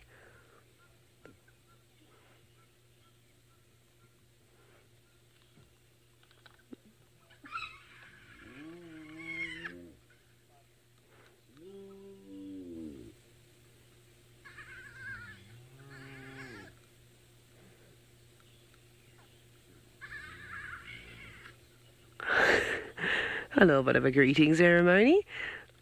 It's always amazing how interesting it was. So for those of you who are the hyena fundies, I'm so excited because we're on Chitwa. So these could be other hyenas other than the Juma clan, which we have been seeing a lot of. So hashtag SafariLive, let me know. I'm always excited. But this one seems to have, I think, been bullied a little bit. I think it has been chased around by maybe another hyena. It could have found a pride of lions and got a little bit of a hiding, although it didn't seem to be injured. There's just little bits of blood around it.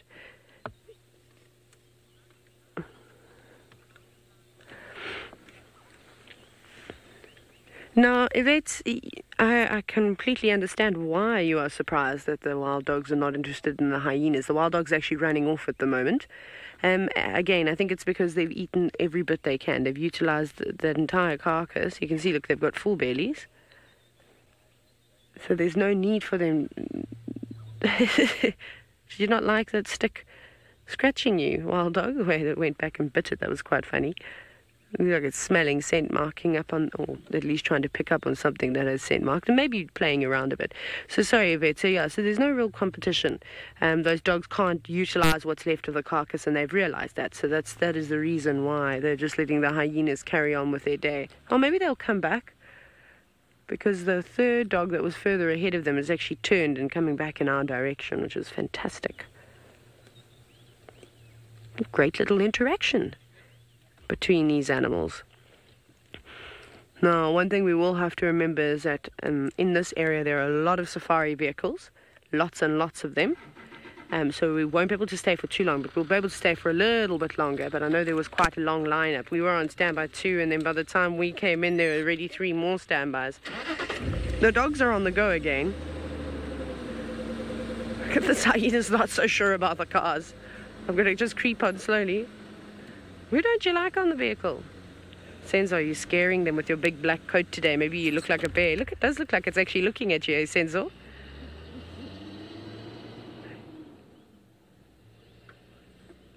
It's okay. Let's see if it comes up to us. How bizarre is this behavior? It's like it doesn't really know cars. Let it come up and smell us. It's okay. Relax. It seems to be very nervous.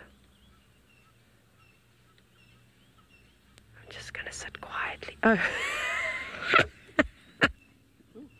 There was a tiny little piece of meat just on the floor. That's what I was trying to get, but it was all in and amongst the leaflets. And I'll watch this hyena's gonna come back now. I'll not worry. They are funny animals sometimes. Okay, right, let's go, because the dogs are. We got to keep up with everybody.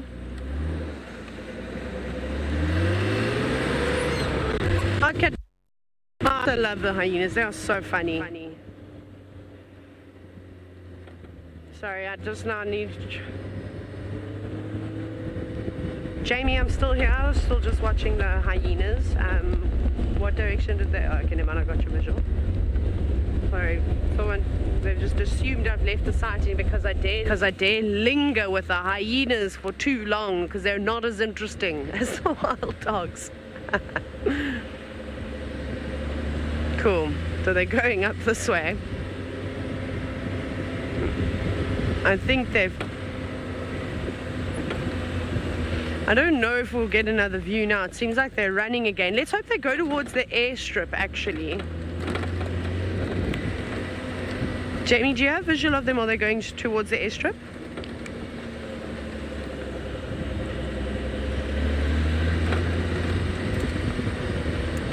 Okay, copy, thanks. I think I'm right behind you.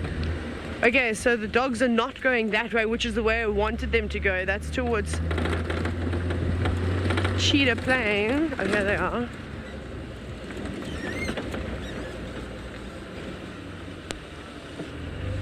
Oh, no. Did they go up there? Ah, I followed the wrong vehicle.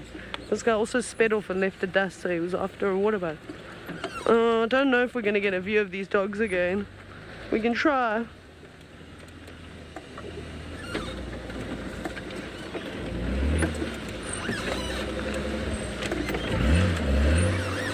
All the cars look the same. They're all brown.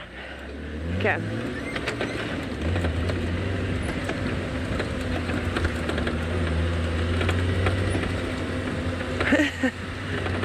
Giraffe girl, got to wave goodbye to the animals or hello to them. I often do it. Who else does it on Game Joe? Trying to remember, there's somebody else.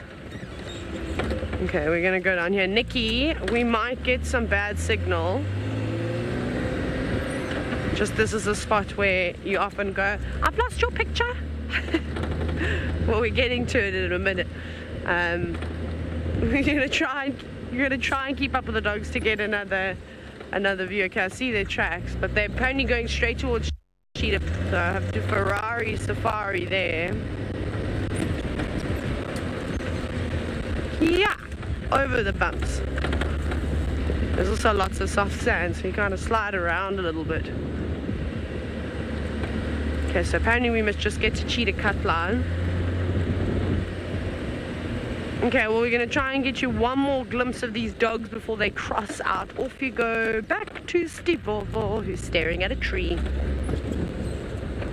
Well, we are at a tree that Hosanna had his kill up last night, and considering the fact that he was not in the tree and Taylor saw him this morning walking, we had a good chance to come have a look, and we have come to the scene after finding the tracks of the lions heading directly towards this area. And Nick, look at those gouges in the tree. Those are from lions. Those are the tracks of a lion's claws scraping into the tree, and it's a very good chance that they came along here, and it's not the most accessible tree out there, but maybe one of the adults or the youngsters decided, well, I'm going to go in there and grab that impala out, and well, lo and behold, there's no impala in the tree. Hosanna is safe, we know, because we saw him this morning, but you saw how VM started off the shot with the fur of the impala. I hope that's the impala. Maybe I think it's impala. Might even be bits of a lion. But the beauty, there we go. And there's some more fur. That's probably from Hosanna plucking it out. But he was wrestling with it in this tree, and it really is bizarre that he chose this specific tree. There's a really awesome tambuti tree not far away, which when I told Taylor about this tree, she was hoping, wishing, and we've always been thinking, there's a tambuti tree over there, we'll go have a look at in a minute, that it's the nicest tambuti tree in the area, and it would be beautiful if he'd taken up the tree. Gremlins, no, it's not blood. This is actually just the cambium and the bark that has been scratched open by the claws of a lion. That's all it is, and the white in the middle is, or the clear in the middle is where the wood itself was caught. But this entire groove here is from claws of a lion. This, to me, seems to be the back foot.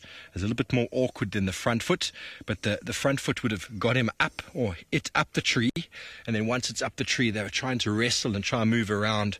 And that one there being the back foot. And quite often you can come along, you can find a tree that lions have not necessarily climbed in, but have gone and done something similar with their claws, as we were talking about before, that sort of scratching to try and eliminate all of the dirt and debris with inside, at the same time rubbing their faces. But you can see 1, 2, 3, and 4 toes all coming down into the wood of the tree. Really, really fantastic to see. This would have been something to behold.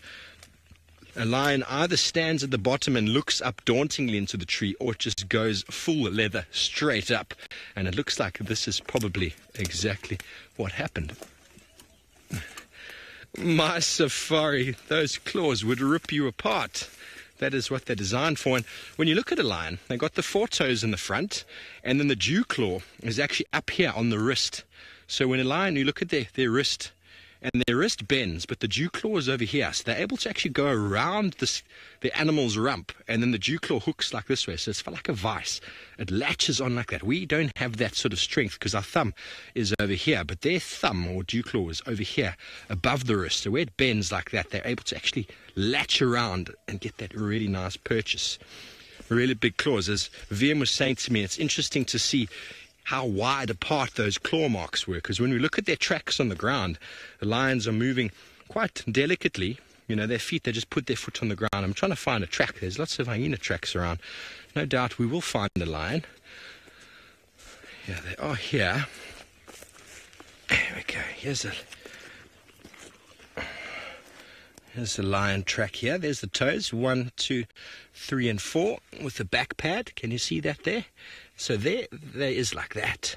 And the dew claw is up on this side, off of the ground. And when the lions have the ability to grab something, they can really split their paws apart, just like we can split our fingers apart. In the relaxed station, that's what it looks like. And Nova, you've never seen a tree bleed. Well, lots of trees out here have got that color. It's the bark. It's the actual inside of the cambium that's got that reddish color. The marula, the false marula, the jackalberry, just offhand, the red bush willow, all have got red inside their bark. It's not necessarily blood. I think just because of the freshness like that, it looks like it's bleeding. But when an elephant has been through an area, very often you see where they've damaged the cambium, they get a huge amount of a redness coming through. Fern, the tree's not damaged, it's just got a little bit of a scar. It would heal that. The red actually has the potential to bleed, as you say, into that groove and to seal it. It might not completely seal it, but it'll seal back onto the wood itself. There might be a groove there, but that is the potential for where wood-boring insects and the like can probably get in and over time cause the tree serious harm. But for the time being, I think it's perfectly okay. Just nice to have a look at the battle scars. And this is the most magnificent Tamboti tree that I've ever seen. VM's going to stay back there and I'm going to go underneath to show you how majestic it is. Hard to say whether it's just one tree. There's at least 1, 2, 3, 4, 5 stems coming out. Is it 5 that grew together or is it one entire tree? I don't know. But why Hosanna didn't drag his kill another 20, maybe 50 meters into this tree, how magical would that have been? Would be absolutely magical. My favorite Tamboti tree on the property and probably the most favorite one I've ever seen in my life. Well, let's go back up to David in the Mara.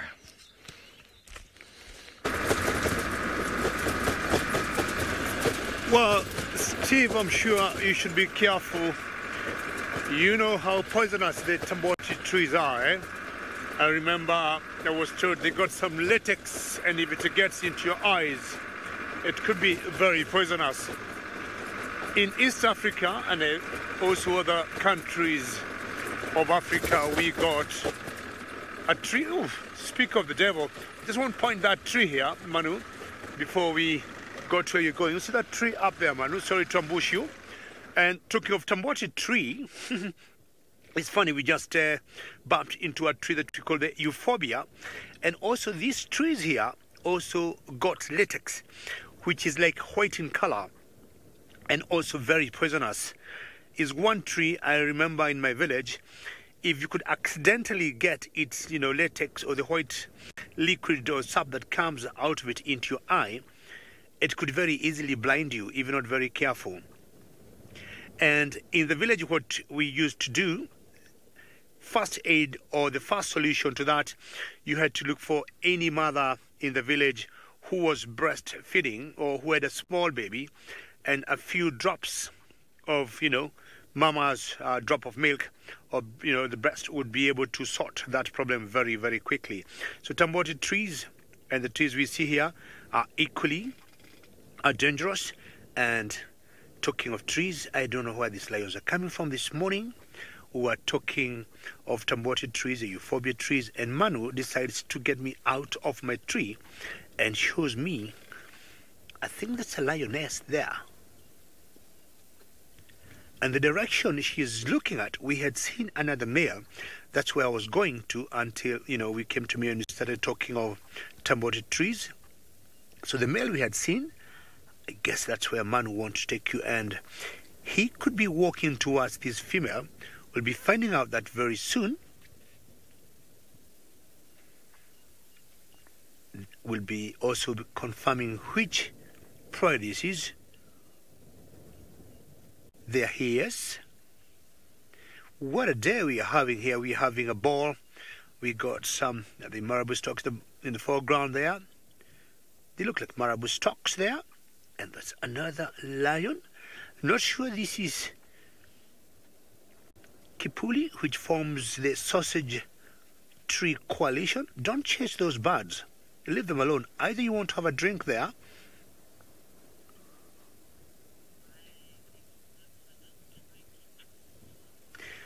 Aha, those marabou stocks as a guest, as much as I can identify the lion 100%, and think in the final control thinks that Skipuli will be finding out. Not sure which bird is flying there, whether it's a hammercock, maybe not.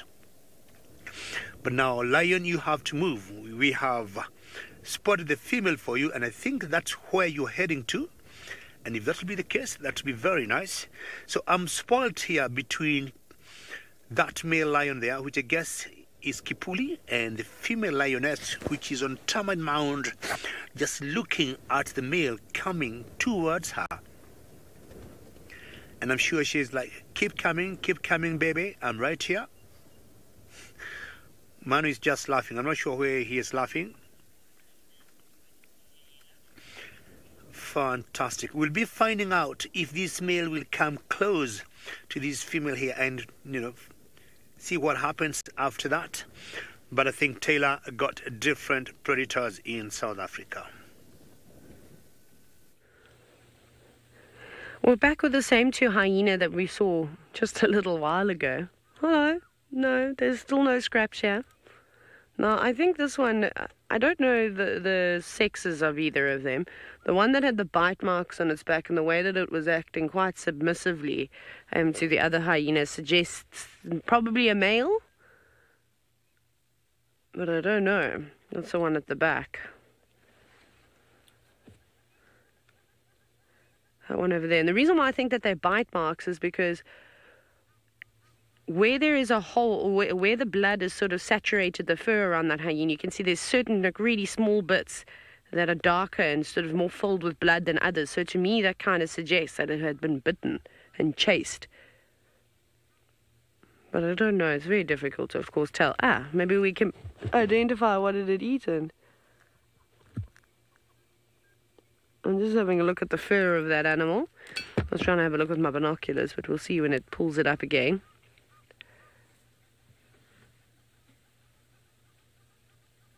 The fact that 3 wild dogs finished it suggests probably a steenbok. Also that the fur was the right colour. Or maybe an impala, a youngster. They're not quite as big as the adults just yet. But they didn't have massive bulging bellies, and these hyenas obviously haven't had much of that kill at all. So I'm going to go ahead and say it probably was a steenbok. Still just trying to get the last of the scraps though. They're such awesome looking creatures. This one's got serious wrinkles between its ears though. When I was looking back at it, it almost looked like it's constantly frowning.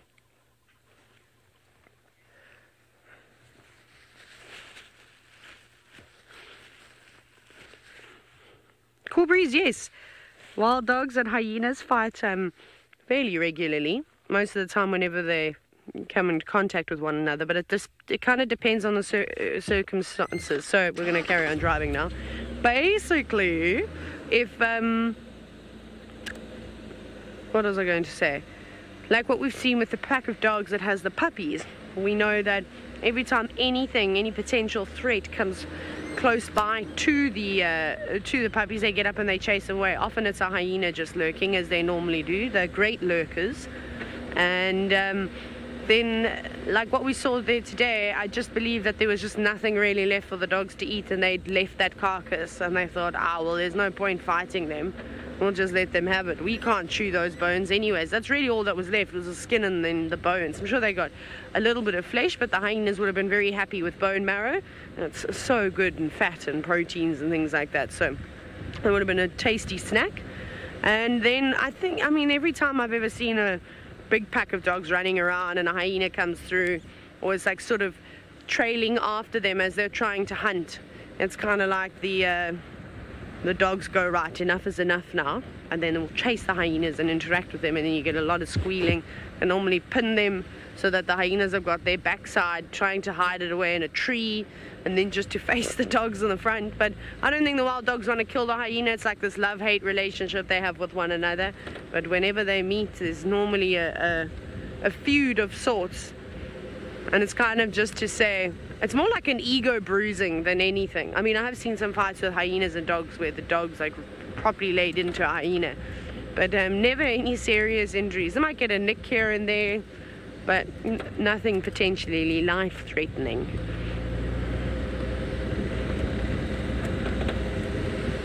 Ooh, so it seems as though David was off-road and he was creeping closer to a big male lion. It seems as though he's almost there. Let's go see how awesome it is. Well, yesterday was World's International Rhino Day, and I'm going to create my own day today and say today is World's Lion Day. Now, we're seeing two youngsters here, two young males and one big male that we call Kipuli, and we know him for a fact. But I'm reading a mode that I may not be able to understand. And now look at that. We might be seeing a bit of a drama here between this male that is running here, which we call Kipuli, and he's running towards another young male there. And there could be something that's just about to happen here. There's a female we saw to the right earlier, and not sure they could be up to something. Let me just turn the car a little bit. Manu, allow me just to turn the car. And I'll not be surprised if we see a bit of a drama here. There's one fully grown male and two youngsters, and it's like each of them is holding ground and wanting to go for each other. So not sure, there could be a takeover, and when we see takeovers of lions, I may have to move rather quickly there. He's just going the direction of the other youngster, and the youngster male is going to the direction of the female we saw before. Manu, just hold on for your dear life there, and let's find out what could be happening here. But I see the big male, Kipuli, running very fast towards the young male, and I don't know exactly what will happen. Let's just find out here. Sorry if I keep bouncing you a bit, but I can read something going on, and the one in front is having a short tail. Now look at them. If we're going to stop there, just look at that, just look at that. Just look at that. Sorry about my head. And I told you something going to happen. He's chasing him. We can hear all the growling. Just look at that. And they might have a fight here any time now. And the one that is being chased away has a half tail like the half tail we were seeing before. And Kipuli has shown of the coalition here, he is in charge. He's still pushing it, and sorry about the car coming in there on the shot. So we're going to try and move forward. The Impalas or the Thompson Gazelles are also trying to run. Let's see if we're going to catch up with them again. How epic is this? So I got a feeling that new male there with the short tail doesn't belong to this coalition. And Kipuli might be facing it, and they continue. He's still chasing it. Look at that. So let's just move forward and catch up with them, because this could be very dramatic. So man, hold for your dear life. My thinking is Kipuli, the main male here, will be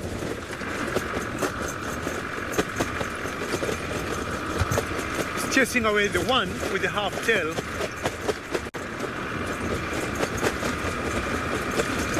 And how epic is this? Is something I have not seen for quite some time. And I think the young male there with the half tail was trying to encroach in this territory. I don't know where he comes from. I've never seen him before. So let's just find out how this will turn out. And the chase still continues, and Kipuli is not giving up. He's making sure this male is out of this territory. Sorry about all the cars coming on the shot there.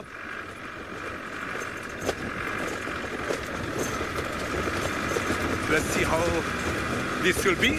We're going to stop here now, and I think Kipuli knows he is winning.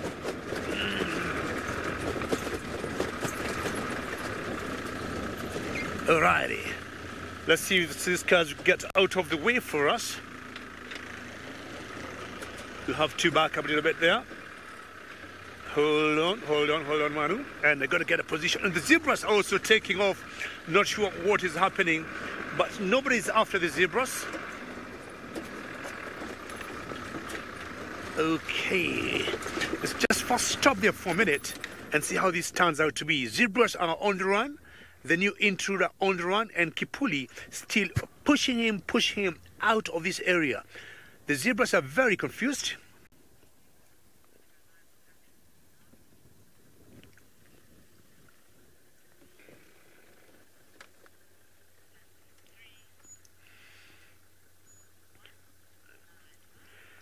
Hello everyone and welcome to this live and direct broadcast from the Mara Triangle in Kenya. We are seeing two lions, one being chased by the other. The one in front there is being chased by the one behind, and zebras also out there in the run. And I think that one you see on your screen there was trying to come to this territory. The one behind it, we call him Kipuli, and he's getting this youngster out of his territory. Is a young male we have never seen before, and has been very dramatic when he almost jumped on him, and he's just pushing him out of this area. Excuse me. And with all the confusion that's going on here, we have all these animals running. My name is David, and with me on camera is Manu, and a very big welcome to our live broadcast here. You're more than welcome to ask us any questions if you may have, and you can tweet on #SafariLive, and we're going to see or share this dramatic sighting together. We're going to move on forward and see where they are going. If you allow me to back up a little bit. Lauren, you say this is epic, and truly it is. So let's see whether we're going to catch up with them. It's something we rarely see. And that one youngster is a new male we have not seen here before, and we want to know what exactly will end up happening at one point. Lions have been known to fight each other, sometimes to death, or they get their eyes out when they claw each other or when they use the teeth. So we think they've gone that direction, man. You think so? So let's get close to them. How epic this is, eh? So we are in the Mara Triangle in Kenya, and any day you're out in the bush, a lot of good stuff happen. Okay, and I'm happy you're all enjoying it. So let's move forward and find out where they've gone. But that big male could not let go. It wants that youngster out of its territory. And this is one morning that is full of action. So let's see if we can trace them. Keep going. Just hold on for a few seconds so they can. There, keep going. So that one big male kept pushing the youngster out and out of the area, and they made zebras to have a pandemonium, and they kept running also. Anything there? Just hold on for a minute. I'm sure the zebras might help us to know where these lions are now. They have disappeared in the grass.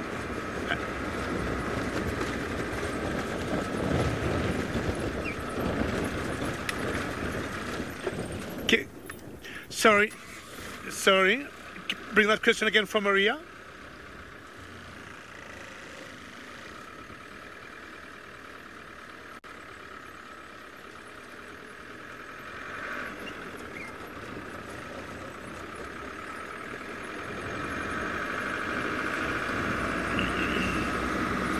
Maria, it's a bit windy here, but if I got your question right, Kipuli is the bigger male, and I would say the dominant male in the coalition here.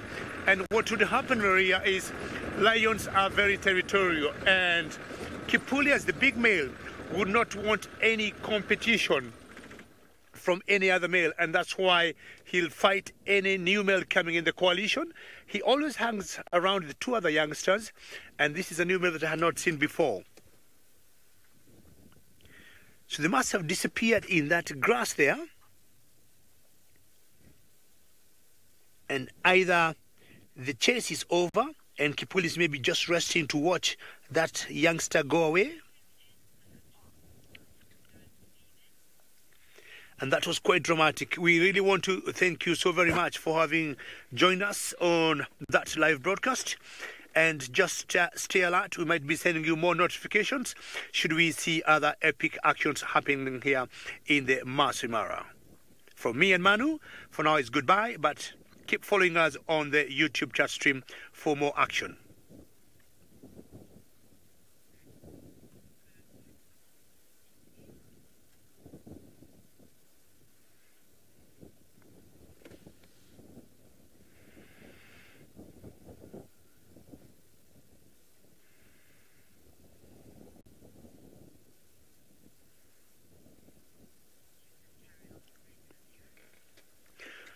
How epic, man, was that? And it's something I've not seen for a long time, when males, take over territories. And we think that's what was just about to happen.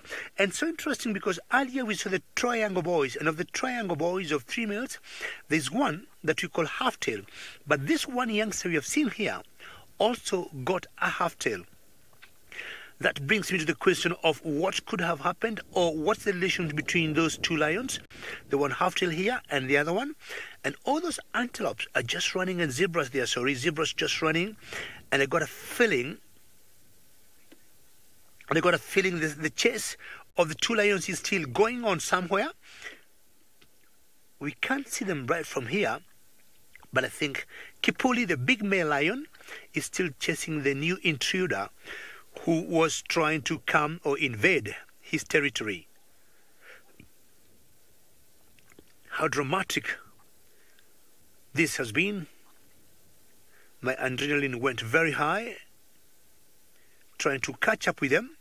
But as much as lions are big and heavy, especially the males, today we have seen Kipuli moving very fast. Oh, the pandemonium you see there, I think those lions are around that area.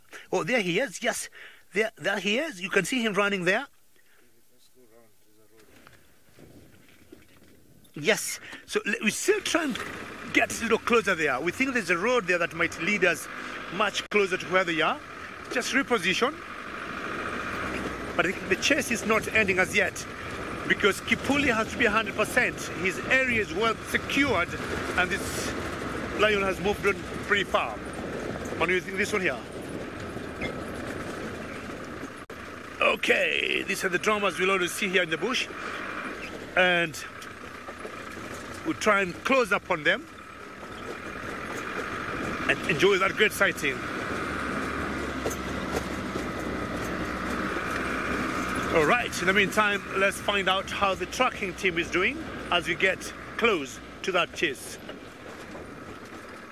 Thanks, David. How marvellous, you having lions again up in the north. Well, we found the tracks and we've been following them since you were last with us, and they are moving kind of in easterly direction towards Torchwood.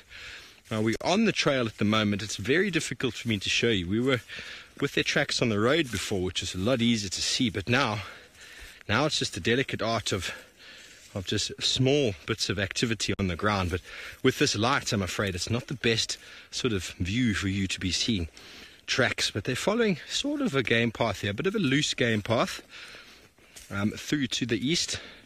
We were following tracks of a male for a long time there, and the pride was with him before, and then he turned and came this way. So we were following him.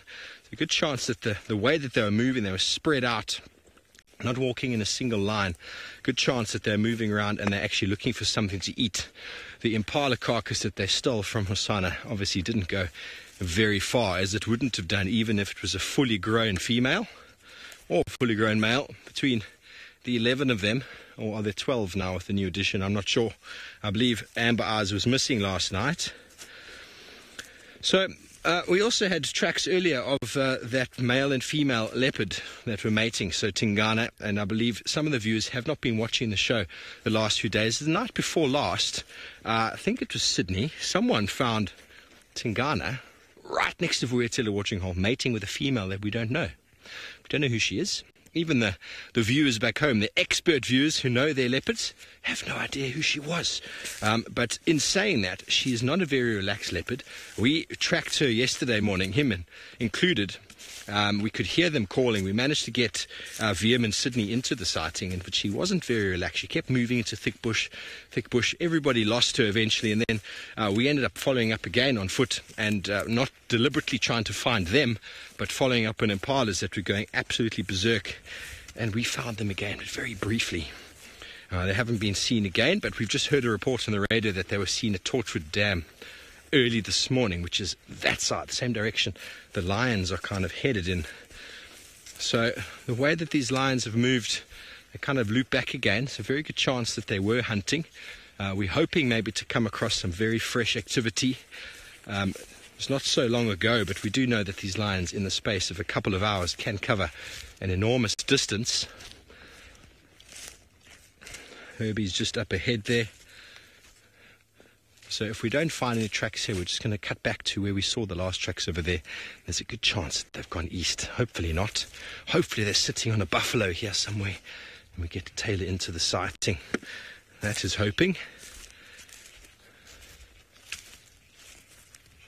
Okay, well, it seems like Taylor's back on Druma after her stint down in the south, and I believe she is with my favourite leopard.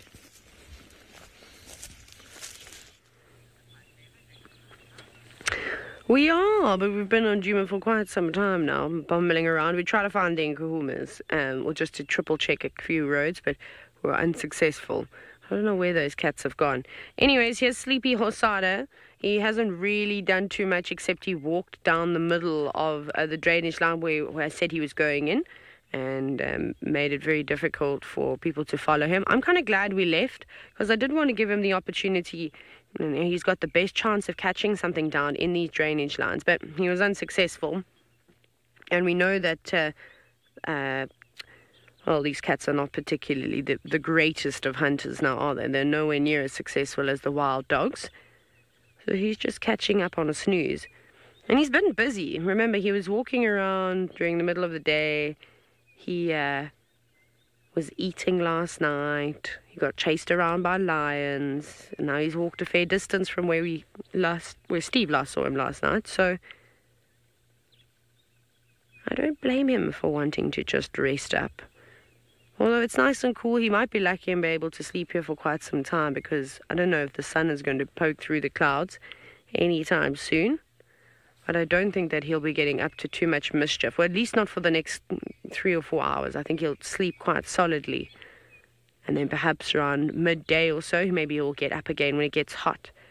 He'll have to move either to go have a drink of water, maybe just find a nice shady tree to flop under. Or he could go on a complete walkabout. That's the other option. And end up at Vuyatela Dam. Especially now that Tingana and his lovely lass have moved on further to the southeast. I think he'll probably end up going back to that little pan, to Vuyatela Pan. It's very productive, and he's got quite a good chance of catching something. Now, it seems as though David has managed to outwit the lions, because he's got Kipuli walking straight back towards him. And goodness, if he could talk, I bet he'd have a lot to say. Yes, Taylor, you're correct. I mean, there's a lot happening here. And especially this morning, which had been pretty special and action-packed. And this is Kipuli. For those who have never joined us before, we're in the Mara Triangle in Kenya. And this particular male lion, we call him Kipuli. Earlier, there was a big drama here when he was chasing off another younger male out of his territory, and I have guessed the chase was about 2 miles long. And lions, especially males which are known to be heavy and not very fast runners like females, Kipuli has proved me wrong, because you'd see him move and chasing that youngster male that had encroached his territory. My guess is, and we agree with Manu, the youngster male there was a nomadic one, and this happens once in a while nomadic lions will keep moving from one area to another. But of course, lions being very territorial, this particular area here is manned or controlled by Kipuli. He is always having another young male with him. And what he just did, sorry about my head, is just to show the nomadic lion, get out of here. We're not surprised that we see or we hear many times happening, and Kipuli has just done that, and now he is a happy male heading back to his core area where he lives after doing such a wonderful job. So what happened there, sorry about my head, look at how majestic that boy is.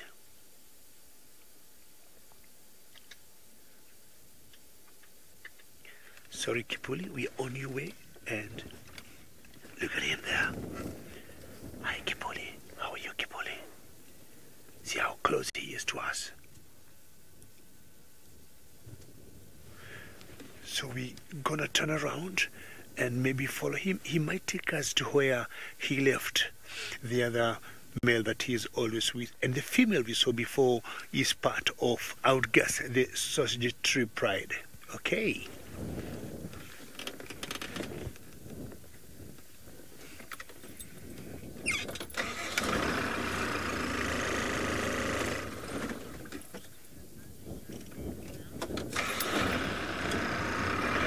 Chris, definitely and 100%, he is going back to rejoin the other male he was with. It's always a coalition of him and another young male. So let's just turn here as we watch him go, and the vultures in the background. And Chris, definitely he is going to rejoin the other young male who he is always with. And funny enough, this other young male that is always with Kipuli did not come to give hand, and I got a feeling he could tell Kipuli would do the job himself. So we'll try and leapfrog him, and then we'll show you his beautiful face and see if he is going to remind us of the half-tail and... hang on for a minute. Move.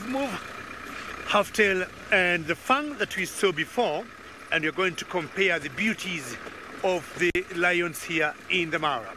So Chris, definitely the direction he is on now, he's walking back to rejoin the other younger male. And the younger male just stayed there, watched, Kipuli, running, and I'm sure he knew Kipuli will do the job. So he's just walking in the middle of the road. We'll just drive close to him and then see if we can leapfrog and go around him, and we can see his face again as he walks back to his main area or territory. Not as big men like, not as big men like Halftail, but he is equally strong and good looking lion. Let me just do low ratio there and try to drive around him without getting into his space. We'll always try and respect these animals.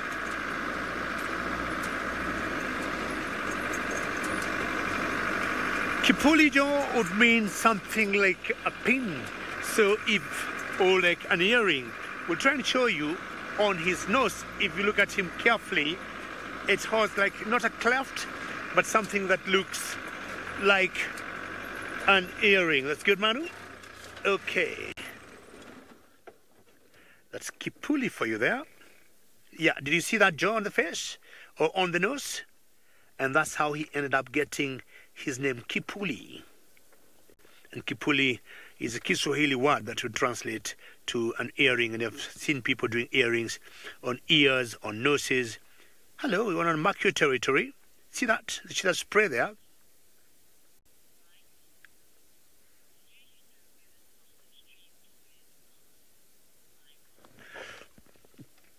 Michael Sausage Tree Boys, and this is one of the male lions that roams in that area. And before we bumped into Kipuli chasing that youngster away, that was my destination, but I would say he interrupted that plan. But at the moment, I do not know where the Sausage Boys are, but most likely this afternoon I'll be going to that area, and if I'm lucky, we'll be able to see the Sausage Boys. The females of the Sausage Tree Pride we hear, they got young calves, which I personally have not seen, and maybe this afternoon, if we're seeing around that area, could be lucky to see them. So away goes Kipuli, and how exciting it has been for that little run of him chasing away the other youngster. So we'll go towards that area where the other male stayed in, and the female that was with him, and find out what could be happening.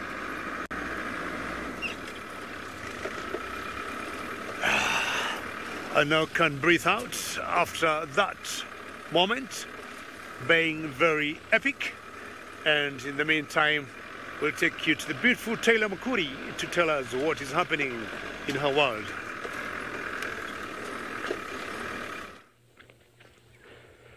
I wish I could tell you what Hosanna was dreaming of, because I think that would be quite entertaining. But he's not really jumping around much at all or twitching.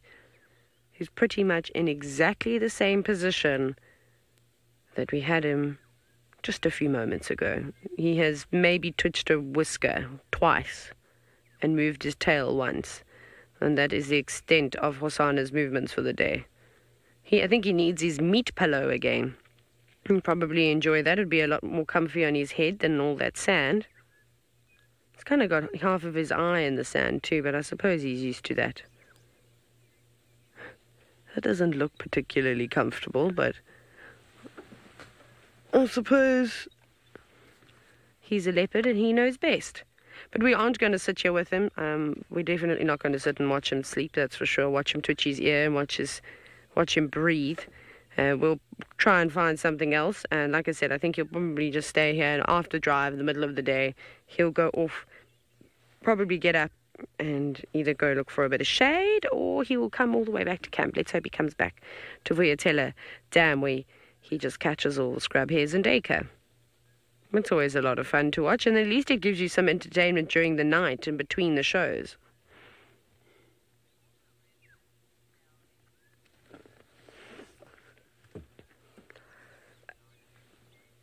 No, Nola, yes, most certainly. If Tandi were to come across Tingana and this new leopard at the moment, she will most certainly chase her away. There'll probably be a bit of a squabble, but she seems to be quite a clever girl and didn't hang around and stay on Djuma for too long. She obviously came seeking Tingana. Maybe she'd picked up his scent. Remember, we did have Tingana's tracks going into Buffelshoek about 4 or 5 days ago. So maybe he'd scent marked. She went, "Ooh, I like the smell of you." And also, I'm coming into Easter's perfect timing. And then came in, found him, but she's lured him all the way to Buffelshoek Dam. Goodness, what's wrong with me? Torchwood Dam. And like south, so where Kutrava lies. So they need to be careful, because Kutrava, obviously being Tandi's daughter, has definitely got her genes of the mother and can be quite feisty at times. So they're down and around there. They saw them very briefly, and now they haven't been able to relocate on them. Remember, that girl's so skittish. She doesn't really like the cars.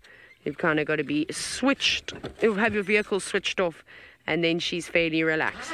Right, bye Hosanna. Thank you so much for sleeping. No, he just stretched his paws. Right, we'll carry on. Let's see what else we can find. I quite enjoyed those 2 hyena this morning. That was really cool. And it was interesting interactions, which was always nice. I liked listening to them. Birds make the funniest sounds. Maybe we'll pop past the hyena den at some point. We're still a little bit away from that. And I also heard there's more wild dogs coming onto the property, a different pack of dogs.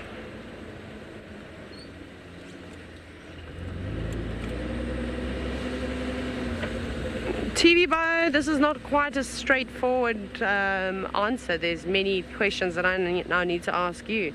Where would you like to go on safari in South Africa? Because this, where we are at the moment, the Greater Kruger, is not the only place. There are so many different wilderness areas to go and visit. You can go along the southeast coast, right up the east coast. You can even go on safari in the west coast, in the Western Cape of South Africa. But there are not really that many animals around up there. Unfortunately, the fynbos species of plant doesn't quite sustain the animals like the vegetation does out here. So that, of course, would depend on what time you would go. You wouldn't want to go on a safari in winter on the coast, because it's rainy and it's freezing cold and there's a lot of wind. So, yeah, it kind of just depends. And then you've got 2 seasons here. You've got the green and the yellow season. And so you can choose, do you want it to be open like this? Well, you don't, sometimes you can, I suppose you could just not see animals just in general, that's just a safari. Where the predators obviously have the upper hand at this time of the year in this greater Kruger area, or do you want to come when it's nice and green and all the migratory birds and flowers and things are out? Then you could come in our summer months. So it kind of depends on what you're really wanting. It's like I said, it's not a very straightforward answer. So it's entirely up to you. But again, there's no just one season where you see animals better than others. And if anybody tries to tell you that, well, here in South Africa, it's difficult. Because things are just constantly moving around at this time of the year to find food. So like, we haven't really been seeing many elephant at the moment. But when marula season is upon us, in February, March, my goodness, there's elephants, literally elephants everywhere. Everywhere, all over.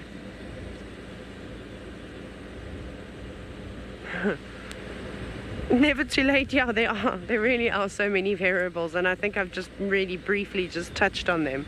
I didn't even get into them too much, but those are the sort of the most basic answers. Right, I think we'll maybe mosey on towards the hyena den, see what's going on. Let's go to Steve Vovo. I think he's looking at another tree. We are looking up a very large knobthorn tree that might not even be knobthorn. I think it's a black monkey thorn, which I've thought has been dead for some months. But now when we look back at it, you'll be able to see that spring is definitely in the air. And it's got a bit of a spring in its step as the leaves of the tree are starting to turn back. I actually always thought it was a knobthorn, but the leaves are very, very small. It might be a knobthorn. Maybe it's just because they're so young. But I'm guessing by the shape of those thorns that it is in fact a black monkey thorn. We don't get too many of them in the area, and it's probably the biggest one I've seen, if it is in fact that. But do you want to know the favourite time of year? Well, I think I like the variety of the seasons out here. I know VM loves the winters, eh, VM? VM likes the winters here. You know, the thing is with the seasons here, especially when it comes to working in this environment, is in summertime you wake up earlier, which is okay.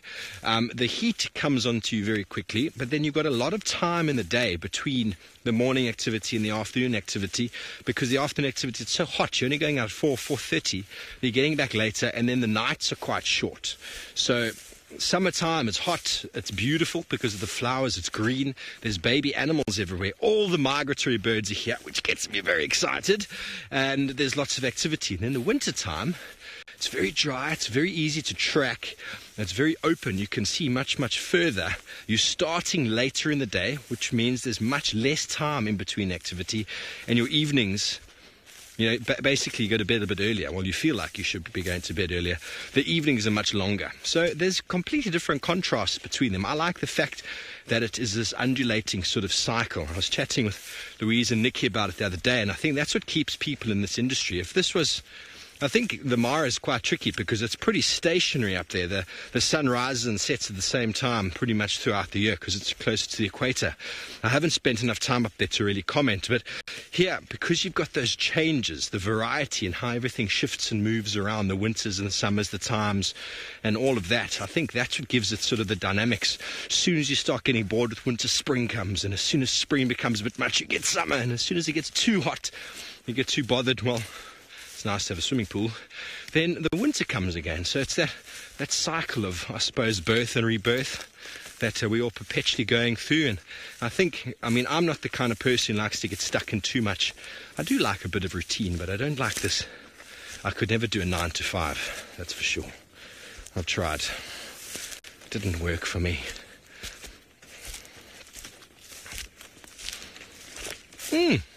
James, you want to know about fruiting trees, the next one to fruit. I think, first of all, they're going to be putting leaves on it. Here we've got a marula that's popping out some leaves up ahead. Let's have a look if VM can get it in shot. It's not very easy to see because the light behind is very contrasting, but the marula indeed is actually flowering as well as leafing at the moment. You can see those little, the larger sort of things on the end. Those are the flowers. The flowers of the marulas come through in September and October. So the marula is actually one of the earlier fruiting sort of trees. The flowers come out, attracting insects, and then the fruits start to sort of hold their plum-like, mango-like shape from about October, late October, November. You're starting to see the fruits developing. So I would say the marula is the first one to be flowering. And that's because they've got enormous root system and they're connected to the water table. They are invariably a big succulent that sits on top of the katina. And they generally get their leaves and fruits before other trees in the same sort of position on the landscape. Anyway, we are still trying to find those lines, the tracks. We kind of lost them in the block here. We've come back to where we last saw the tracks, hoping that they're moving in the direction we thought they were. But in the meantime, it seems like Taylor has managed to get to the hyena den.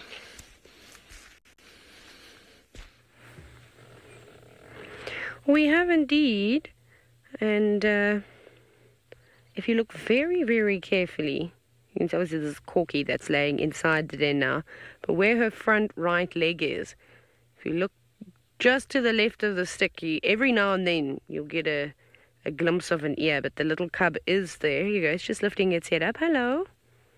Just in the corner. I don't know if it's suckling at the moment. I think it would have suckled already. Maybe it is. It's hard to sort of tell. But this is so precious, but Corky's absolutely exhausted. I'm sure she's been out scavenging all night long.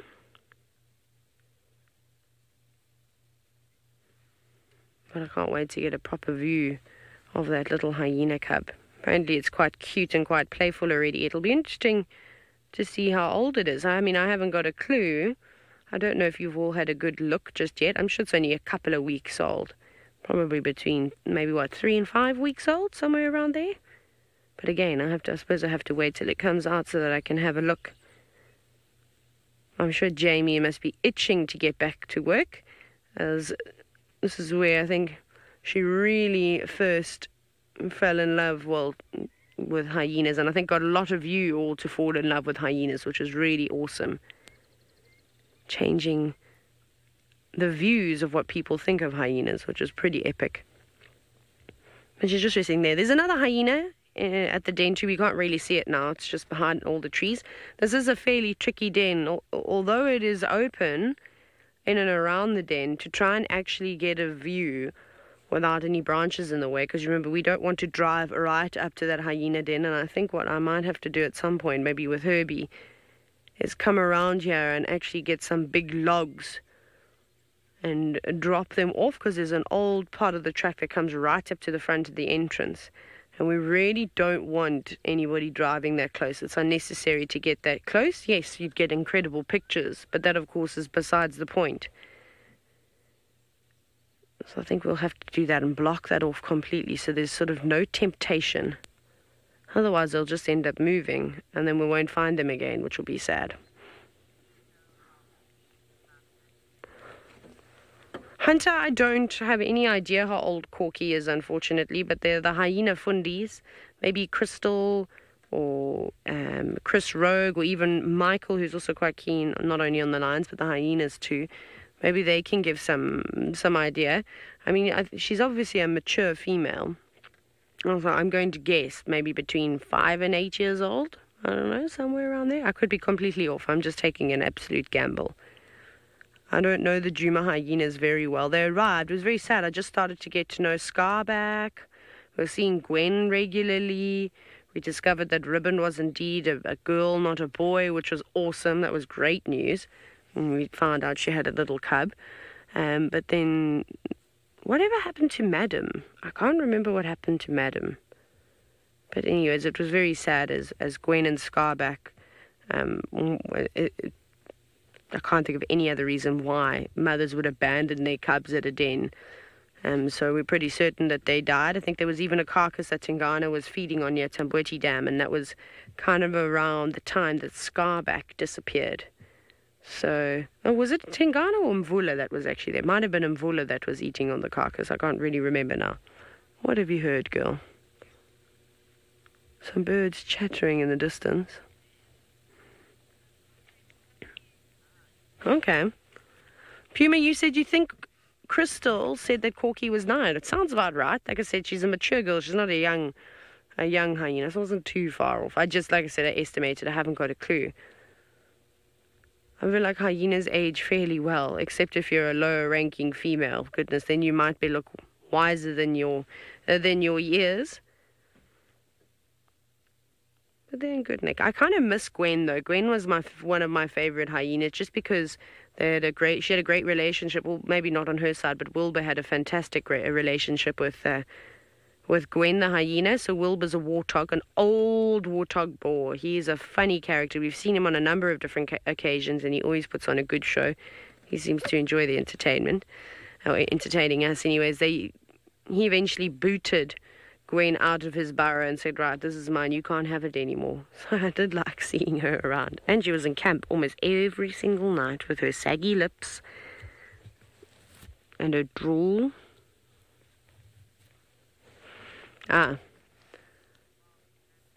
Bob and Tina, you're wondering what that liquid is over there. That's probably just urine.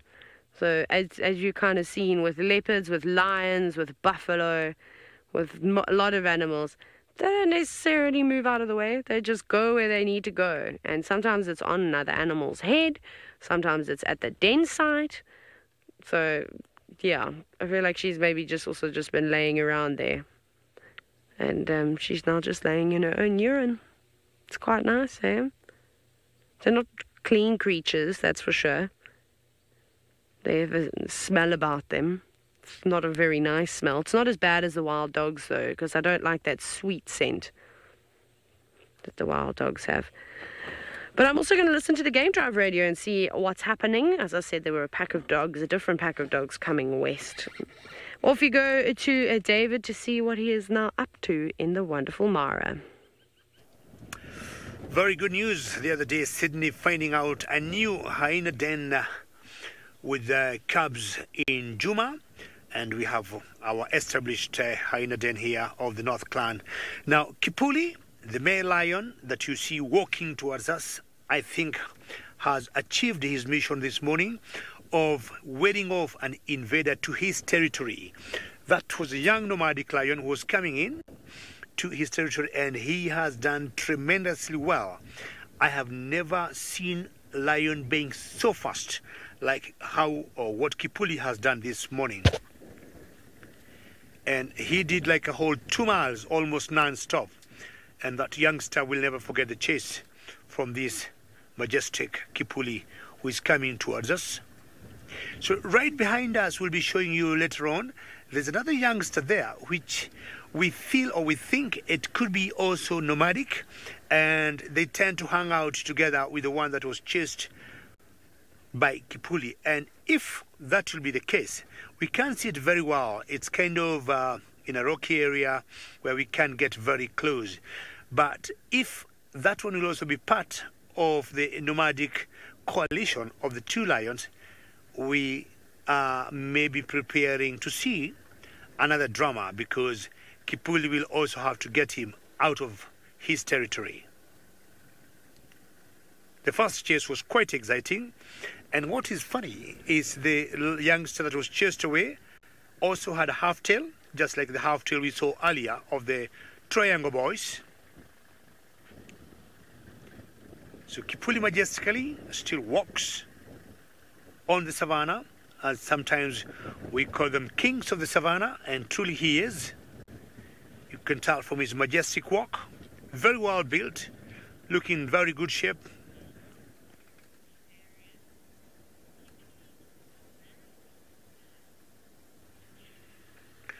Australia, always good to hear your name. Yes, Kipuli is truly magic.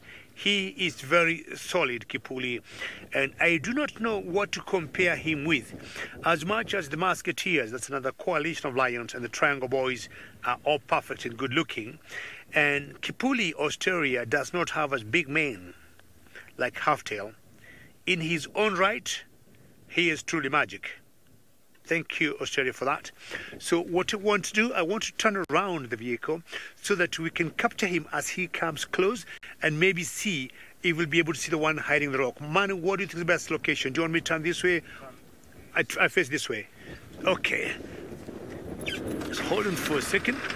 I want to see what might happen here, because if the other male is also nomadic, I'm sure Kipuli is not ready to go.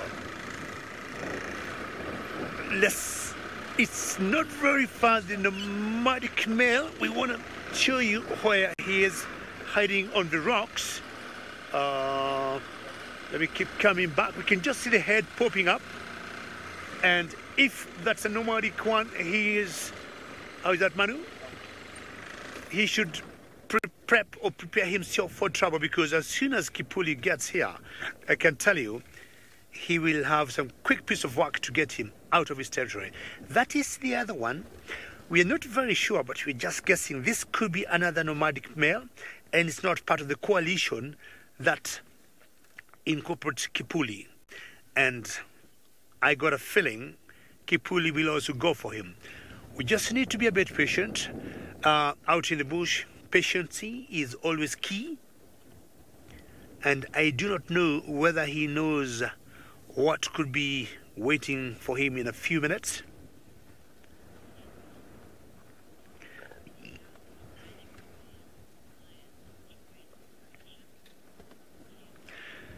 Can once the youngsters at the age of 3-4 they matured, they're always shown the door and out of the pride and go look or get your own coalition and form, you know, your own group. So 3-4 years is a good age for them to move and have their own coalition.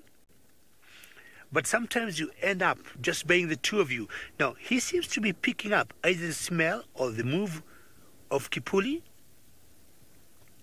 But anything 3-4 years is a good age for the lions to be on their own, and either the females or the existing male coalition in that particular territory will show the youngsters out of the pride. This is much younger than Kipuli. I would give him maybe 6-7 years of age. The wind is picking up now than earlier before.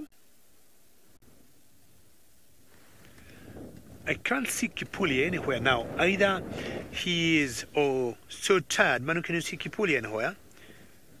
We're trying to find out where he is. Or he decided to have a break.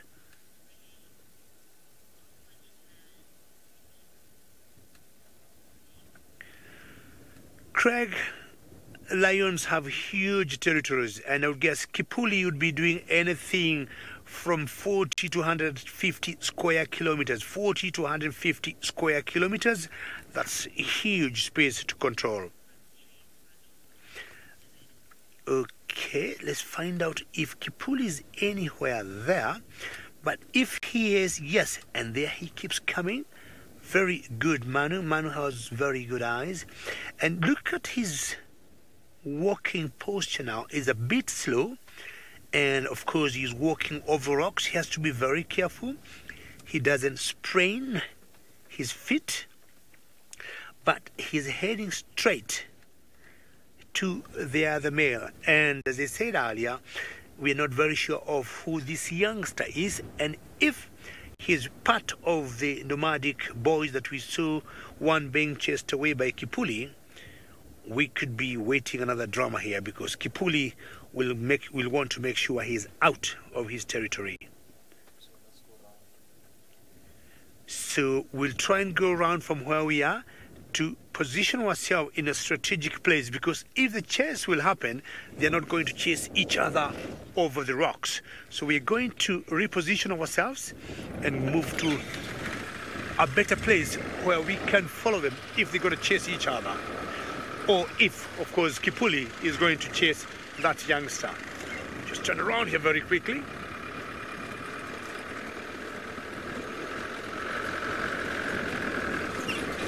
And what I'm warning this is today, Kipuli just stops.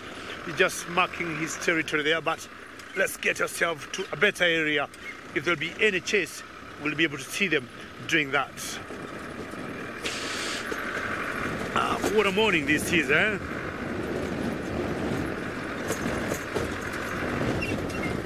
Getting a bit windy, and Kipuli is going right straight to that other male there. So, Manu, do you reckon we go this way? Stop.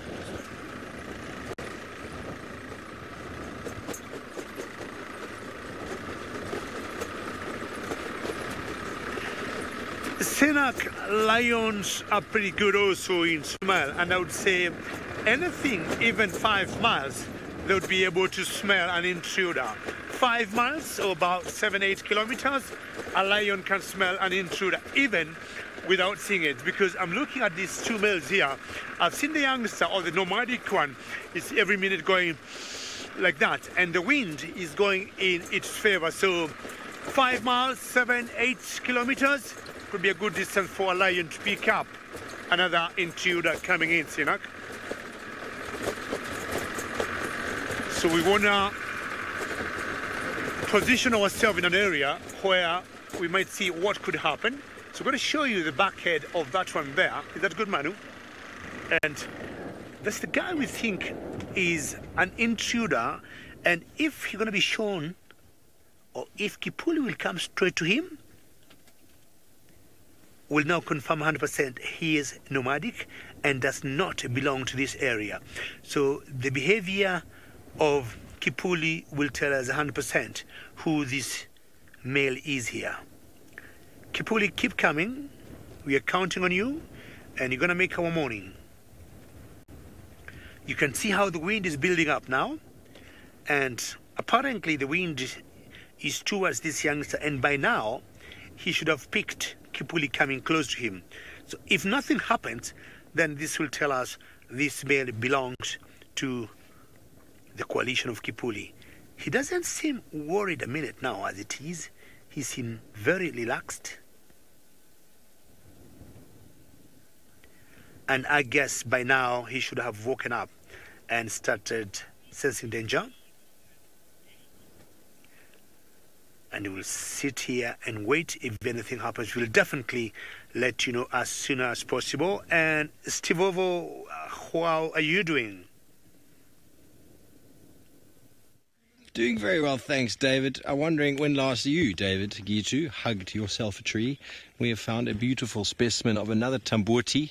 It's very nice. Easy to identify the tambuti by this very crocodile skin-like bark. Quite dark in colour and very rough. If you did this with your hand, it's very, very rough. There's no smoothness at all to it, and that is a response probably to it being defended against fire, although where the tambutis grow, they don't really get too much fire. They form quite dense stands, quite close to water. Also known as African sandalwood. If we found this area here, and if he does a little turn around, you see lots of baby tambutis all over the place. And this would be an ideal place under some tall trees here to camp. But very important that if you do camp underneath one of these trees, that you make sure that you don't use some of the wood that is on the ground like this for your fire. Because African sandalwood or tambuti is poisonous. And I think this is a part of it, tambuti. Yes, it is. It's very sweet smelling. And if we happen to cut some of it, just get my knife, just cut a little bit. It's got such a sweet, sweet, sweet smell. But the plant itself is quite poisonous. So if you happen to cook meat on that fire, or even just inhale the smoke, you'll get that sweetish sort of smell. But it'll infect the food quite badly, and you'll get it runs, dehydrate. You'll have basically sits on the toilet, and sitting out here in a campsite in the African wilderness having complete diarrhea, not ideal. The problem is you'll actually dehydrate to the point where you've gotten rid of all of your fluids. You'll have to go to the hospital, get on a drip, and well, that's a very poor camping experience, isn't it? So be very careful with tambuti if you ever do find yourself in an area like this.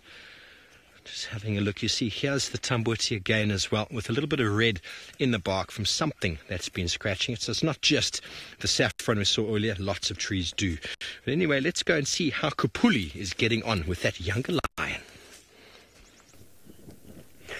Well, Kipuli is barely 100 meters from the other youngster that we think we are nomadic, but soon we might change that and maybe count him as part of the coalition that is with Kipuli.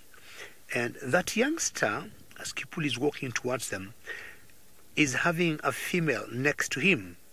So why Kipuli stops and looks like that, like there's a lot going on in his mind, I have no idea. But this youngster here stands up, and are we going to have a face-off?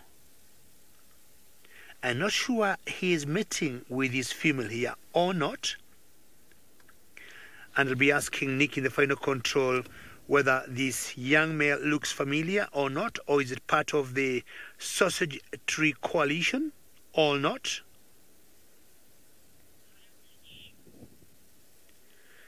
And to me, he looks very new.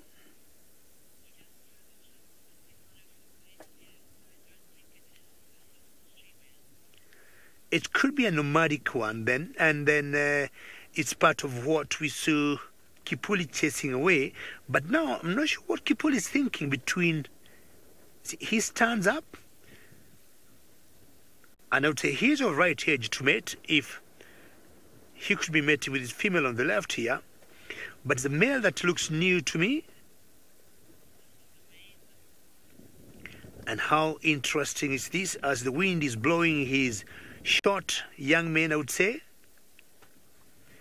Kipuli stands at a distance, watches, not wanting to come close, not sure he is worn out after the first chase. And if it's a new male that wants to join Kipuli, I don't know what calculation Kipuli is making. So he stands showing he is not very comfortable with Kipuli getting so close. Yes, and yeah, I mean, as Nick in final control says, he's becoming a little protective of himself. Not sure whether to continue mating or to stay away from Kipuli, not wanting to take chances. He is torn, I think, from either mating or having a fight with Kipuli. He seems very uncomfortable, as you can see, and he is not sure of his safety from Kipuli, and also maybe not sure whether to leave the girl and go. Well, he keeps going round and round and turning around looking at Kipuli. The girl doesn't seem to be interested in anything at the moment. And maybe he's trying to establish his space in this coalition of Kipuli. Is it time for Kipuli to be displaced by this youngster? I do not know. Kipuli, who are you? He's still maintaining his ground, Kipuli, not wanting to come close to this pair, which is rather unusual, and I expect him to come straight and maybe chase off the male.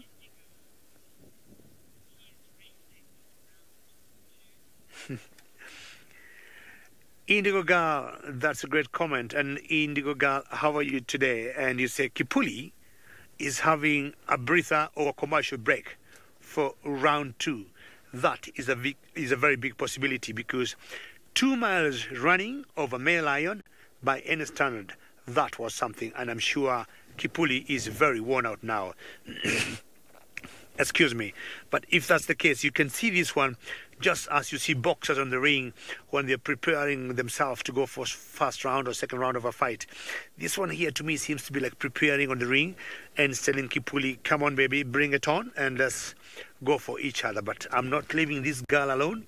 I'm not leaving this ground here. I'm staying here. He keeps going round and round, either to entice the girl. The girl doesn't seem, entertained by that, and then he is facing Kipuli straight up. He's definitely smaller than Kipuli, but he could be energetic, or he could be having a strategy that would be able to put Kipuli in his place. All right, what are you thinking also? You have a girl next to you, sits down and straight eyes towards Kipuli. For those who have never joined us before, Kipuli is a male lion that is in charge of this area. Very territorial lions are. It forms the coalition in this area, and he is the big guy. Excuse me. And this young male here, we don't know where he is from. The female rises up, moves. The male follows her. Not sure they're looking for some shaded area. It's quite a rocky place where they are. This is the closest we can get to them. Down on the other side of the Taman Mount. And not sure they're mating or not. And if they are, we'll know after they mate. They always growl. And Kipuli, where are you and what are you thinking? Still standing and looking at them. Definitely something's happening here.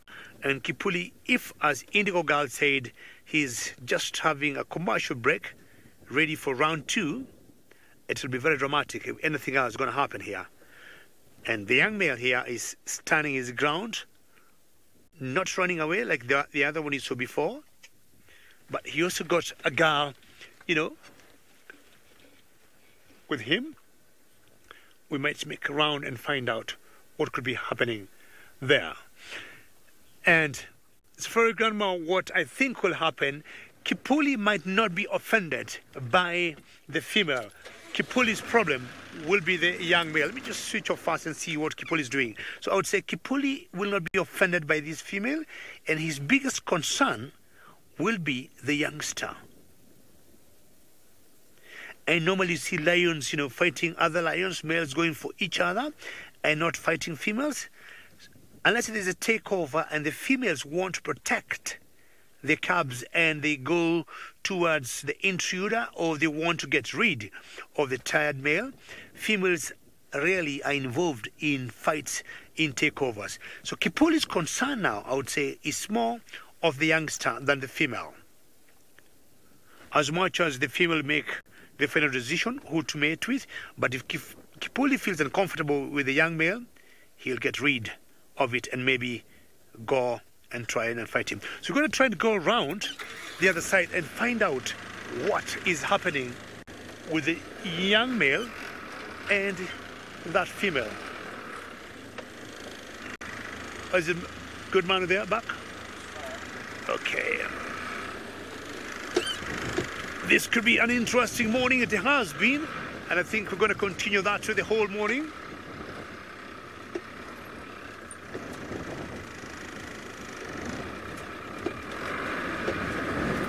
Victoria, the Mara Victoria is great for lions and big prides and big coalition. And the largest coalition of lions Victoria have seen in the Mara are the Musketeers. And the Musketeers are always 4. So to me, that's one of the largest coalition of lions I've seen. Then after that, I have seen the Avoca males in South Africa, 3 boys. And here now, this morning we were watching the Triangle boys, and they are always 3. The Kipuli coalition is always 3, 1 big male, Kipuli himself, and 2 youngsters. We're going to reposition ourselves and find out what's happening between that youngster and the female. But in the meantime, let's go across to a driving tailor.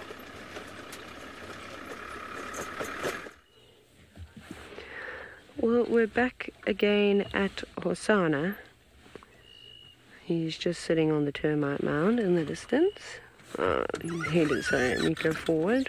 Let me just show you, since we'll keep it like that, I'm just going to go forward slightly. There we go. Now you should be able to see a little bit of his head. And he's up.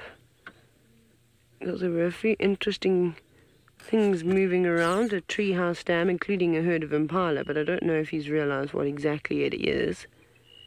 But all the birds are chirping and things like that, so he's just popped his head up for a little bit. He doesn't look like he's really excited to jump up and carry on with his morning walk. He looks very comfortable there. Now, he can't see the watering hole from where he is. He's got the dam wall. It's quite high up. So now he's going to be relying on his hearing and his sense of smell. But there's very, very little wind today, so I don't know how many scents are going to actually be blown around. So the guy is listening.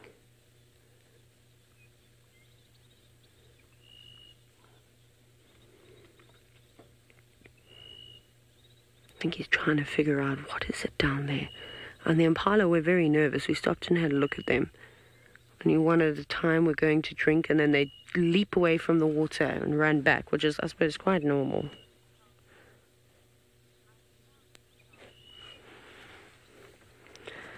Girl 6, you quite enjoy Hosanna's necklaces? Yeah, I suppose each leopard has got their own unique design, and they are quite pretty, the way some of the spots and rosettes all sort of merge together, making one interesting sort of pattern.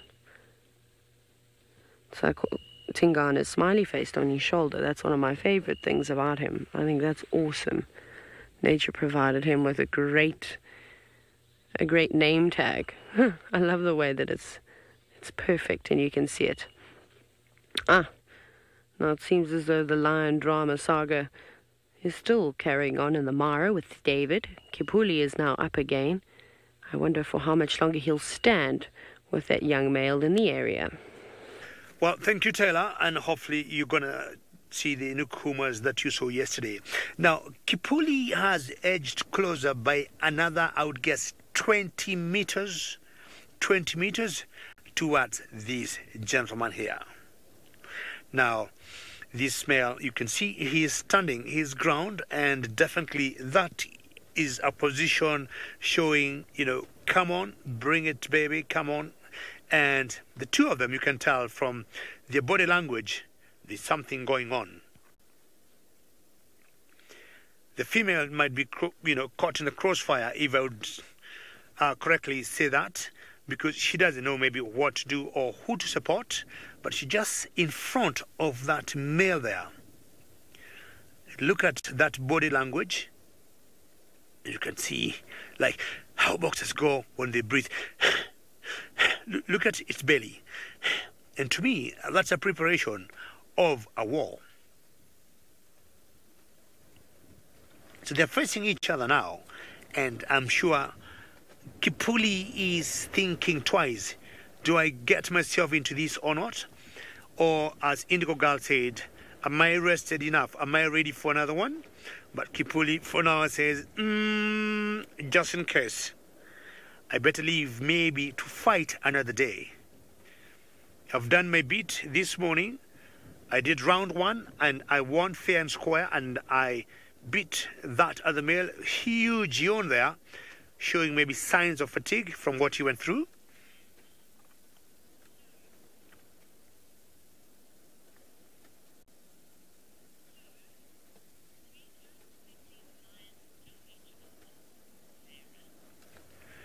Sarah, I may agree with you. We are still debating whether these lions know each other, and we are torn.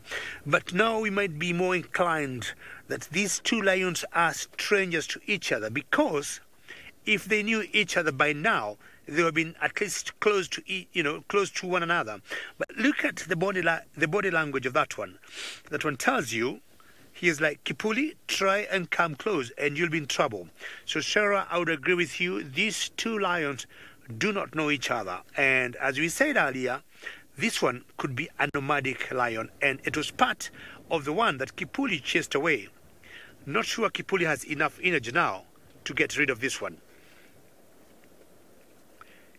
That is Kipuli. He has sat down there. And for those who have never joined us before, in the Mara Triangle, and the male lion we are watching is called Kipuli, and earlier, about 40 minutes ago or so, he chased off another male lion which had encroached his territory, and the other male lion here, I think, is also nomadic and has come in as he yawns again, trying to recover from the run he had before. And you can see how the wind is blowing the grass. Now, to me, I would say good weather conditions to go for another fight. And this one here is saying you can see the gap between the two, and there's that area where we say going to be a common ground and a mutual ground. You come close, I come close, and we're going to face off. So in front of this one here on that Taman Mount, there's a female lioness lying down there, and I do not know what is going across her mind, and definitely she can tell. The two male lions close to each other or close to her. And at the moment, this one is in charge of her. Kipuli has been the dominant or the big boy around this area. And this nomadic one most likely might displace Kipuli. Kipuli could be 10 years plus. This guy, what, 7, 8 years, maybe 9 years? And that look is Kipuli, try come close, you'll be in trouble.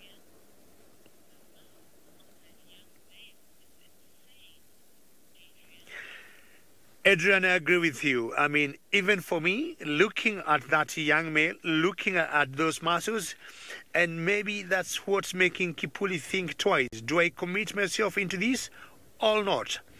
Being young, Adrian, doesn't mean he is easy to bring down.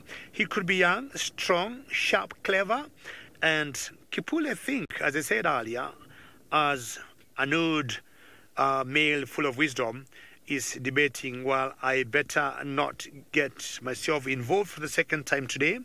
I better leave to fight another day. We might not be seeing the end of this very soon, but I got a feeling even if it's not today, it could be tomorrow when Kipuli think he is very well re-energized and go for this youngster here.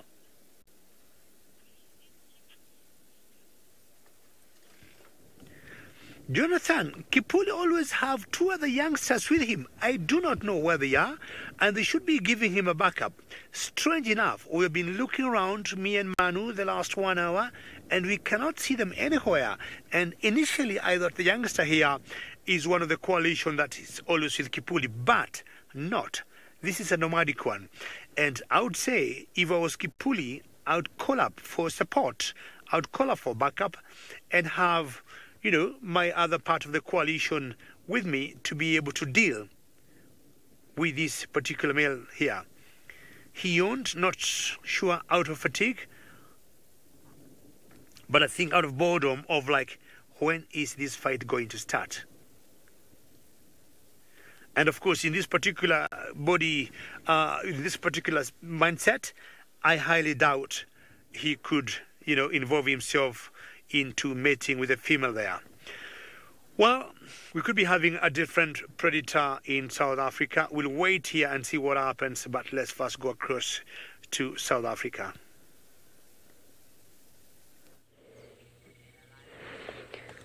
Hosana seems to have lost interest in whatever got his attention a little bit earlier, because his eyes are growing heavy, and we know that he was fast asleep upon this mound. And I think that's exactly what he just might get back to. It always just amazes me how these cats actually get rest when they aren't fully asleep most of the time. 1 minute eyes closed and haven't twitched even when you start the car, but they'll hear an animal of sorts moving around, and their reaction to it is just absolutely remarkable. Now, from this position, I can only imagine he's going to lower himself down, put his head on his paws, or perhaps he'll do that weird twisted sort of position that he was in earlier, which didn't look too comfortable. You can see those ears are also not moving around as much. They're also starting to droop a bit. He's definitely relaxing a little bit more. But at least we got to see him with his ears pricked up and not just fast asleep. But I suppose this area around Treehouse Dam offers exactly the same opportunities as Vuyatelapan, where there's water here. It might not be the freshest and the cleanest water, but it's still water nonetheless. And the animals will come down and drink from it. So if he's just patient enough on this very overcast day, and if perhaps he moves a bit closer towards Treehouse Dam, there's some quarry trees he can hide behind. There's a few fallen trees he can use as shelter. He could find himself in a bit of luck. So I definitely think this will be a good area to come back to a little bit later. And there he goes. Oh, that's a different one. He's now going to rest his head up on the termite mound. He also looked like he slid down the hill a bit. But that does look a lot more comfortable, though. His paws have definitely grown. Look how big those feet are.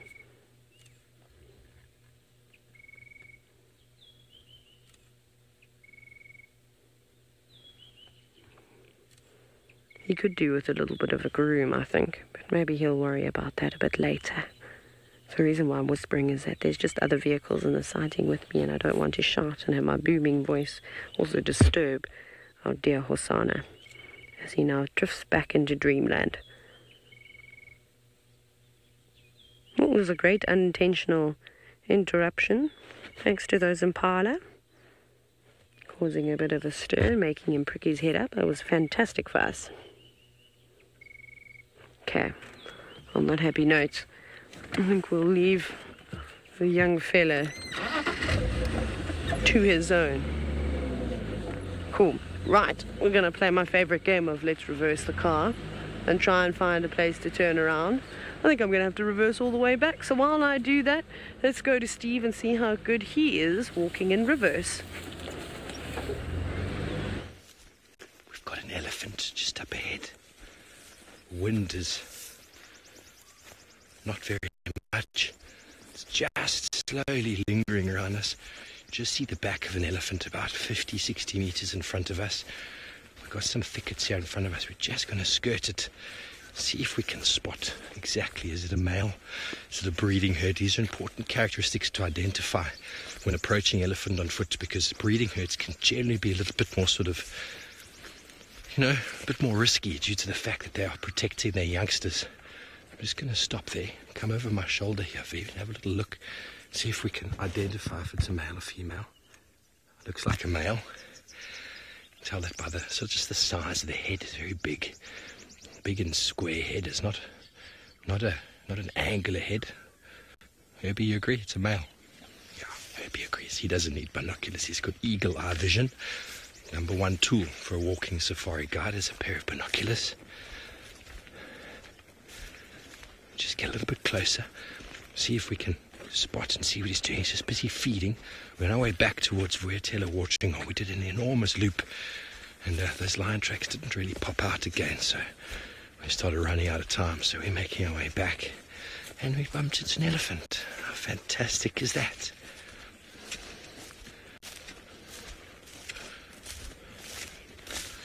Yeah, here's a nice view right here in the open. There we go. Busy feeding. There he is, doing his thing, head in the bush. Just going to spend a moment with him as Herbie photobombs. Spend a moment with him as he's doing his thing. Beautiful way to end our safari down here in Djuma. We've covered an enormous amount of ground this morning with no luck on the lions, which is unfortunate, but lovely to be out on foot nonetheless. And thanks to VM and Herbie for holding up their part of the job on our bushwalk. It has been wonderful being out this morning. Thank you to all of you. We will see you later, but let's go back to David, all up in Mara with his lions. Lovely to see Ellies on a walk. It's always exciting when that happens, when you're not in or on a car. Now, Kipuli has backed up by another 5 meters, and on that bush he is on, he just marked his territory. He just sprayed on it, turned around and looked again, yes, turned around and looked at this youngster, marking his territory again, which is typical. Off cut, and now he's facing straight to this youngster here, who is also still standing his ground and is looking at Kipuli.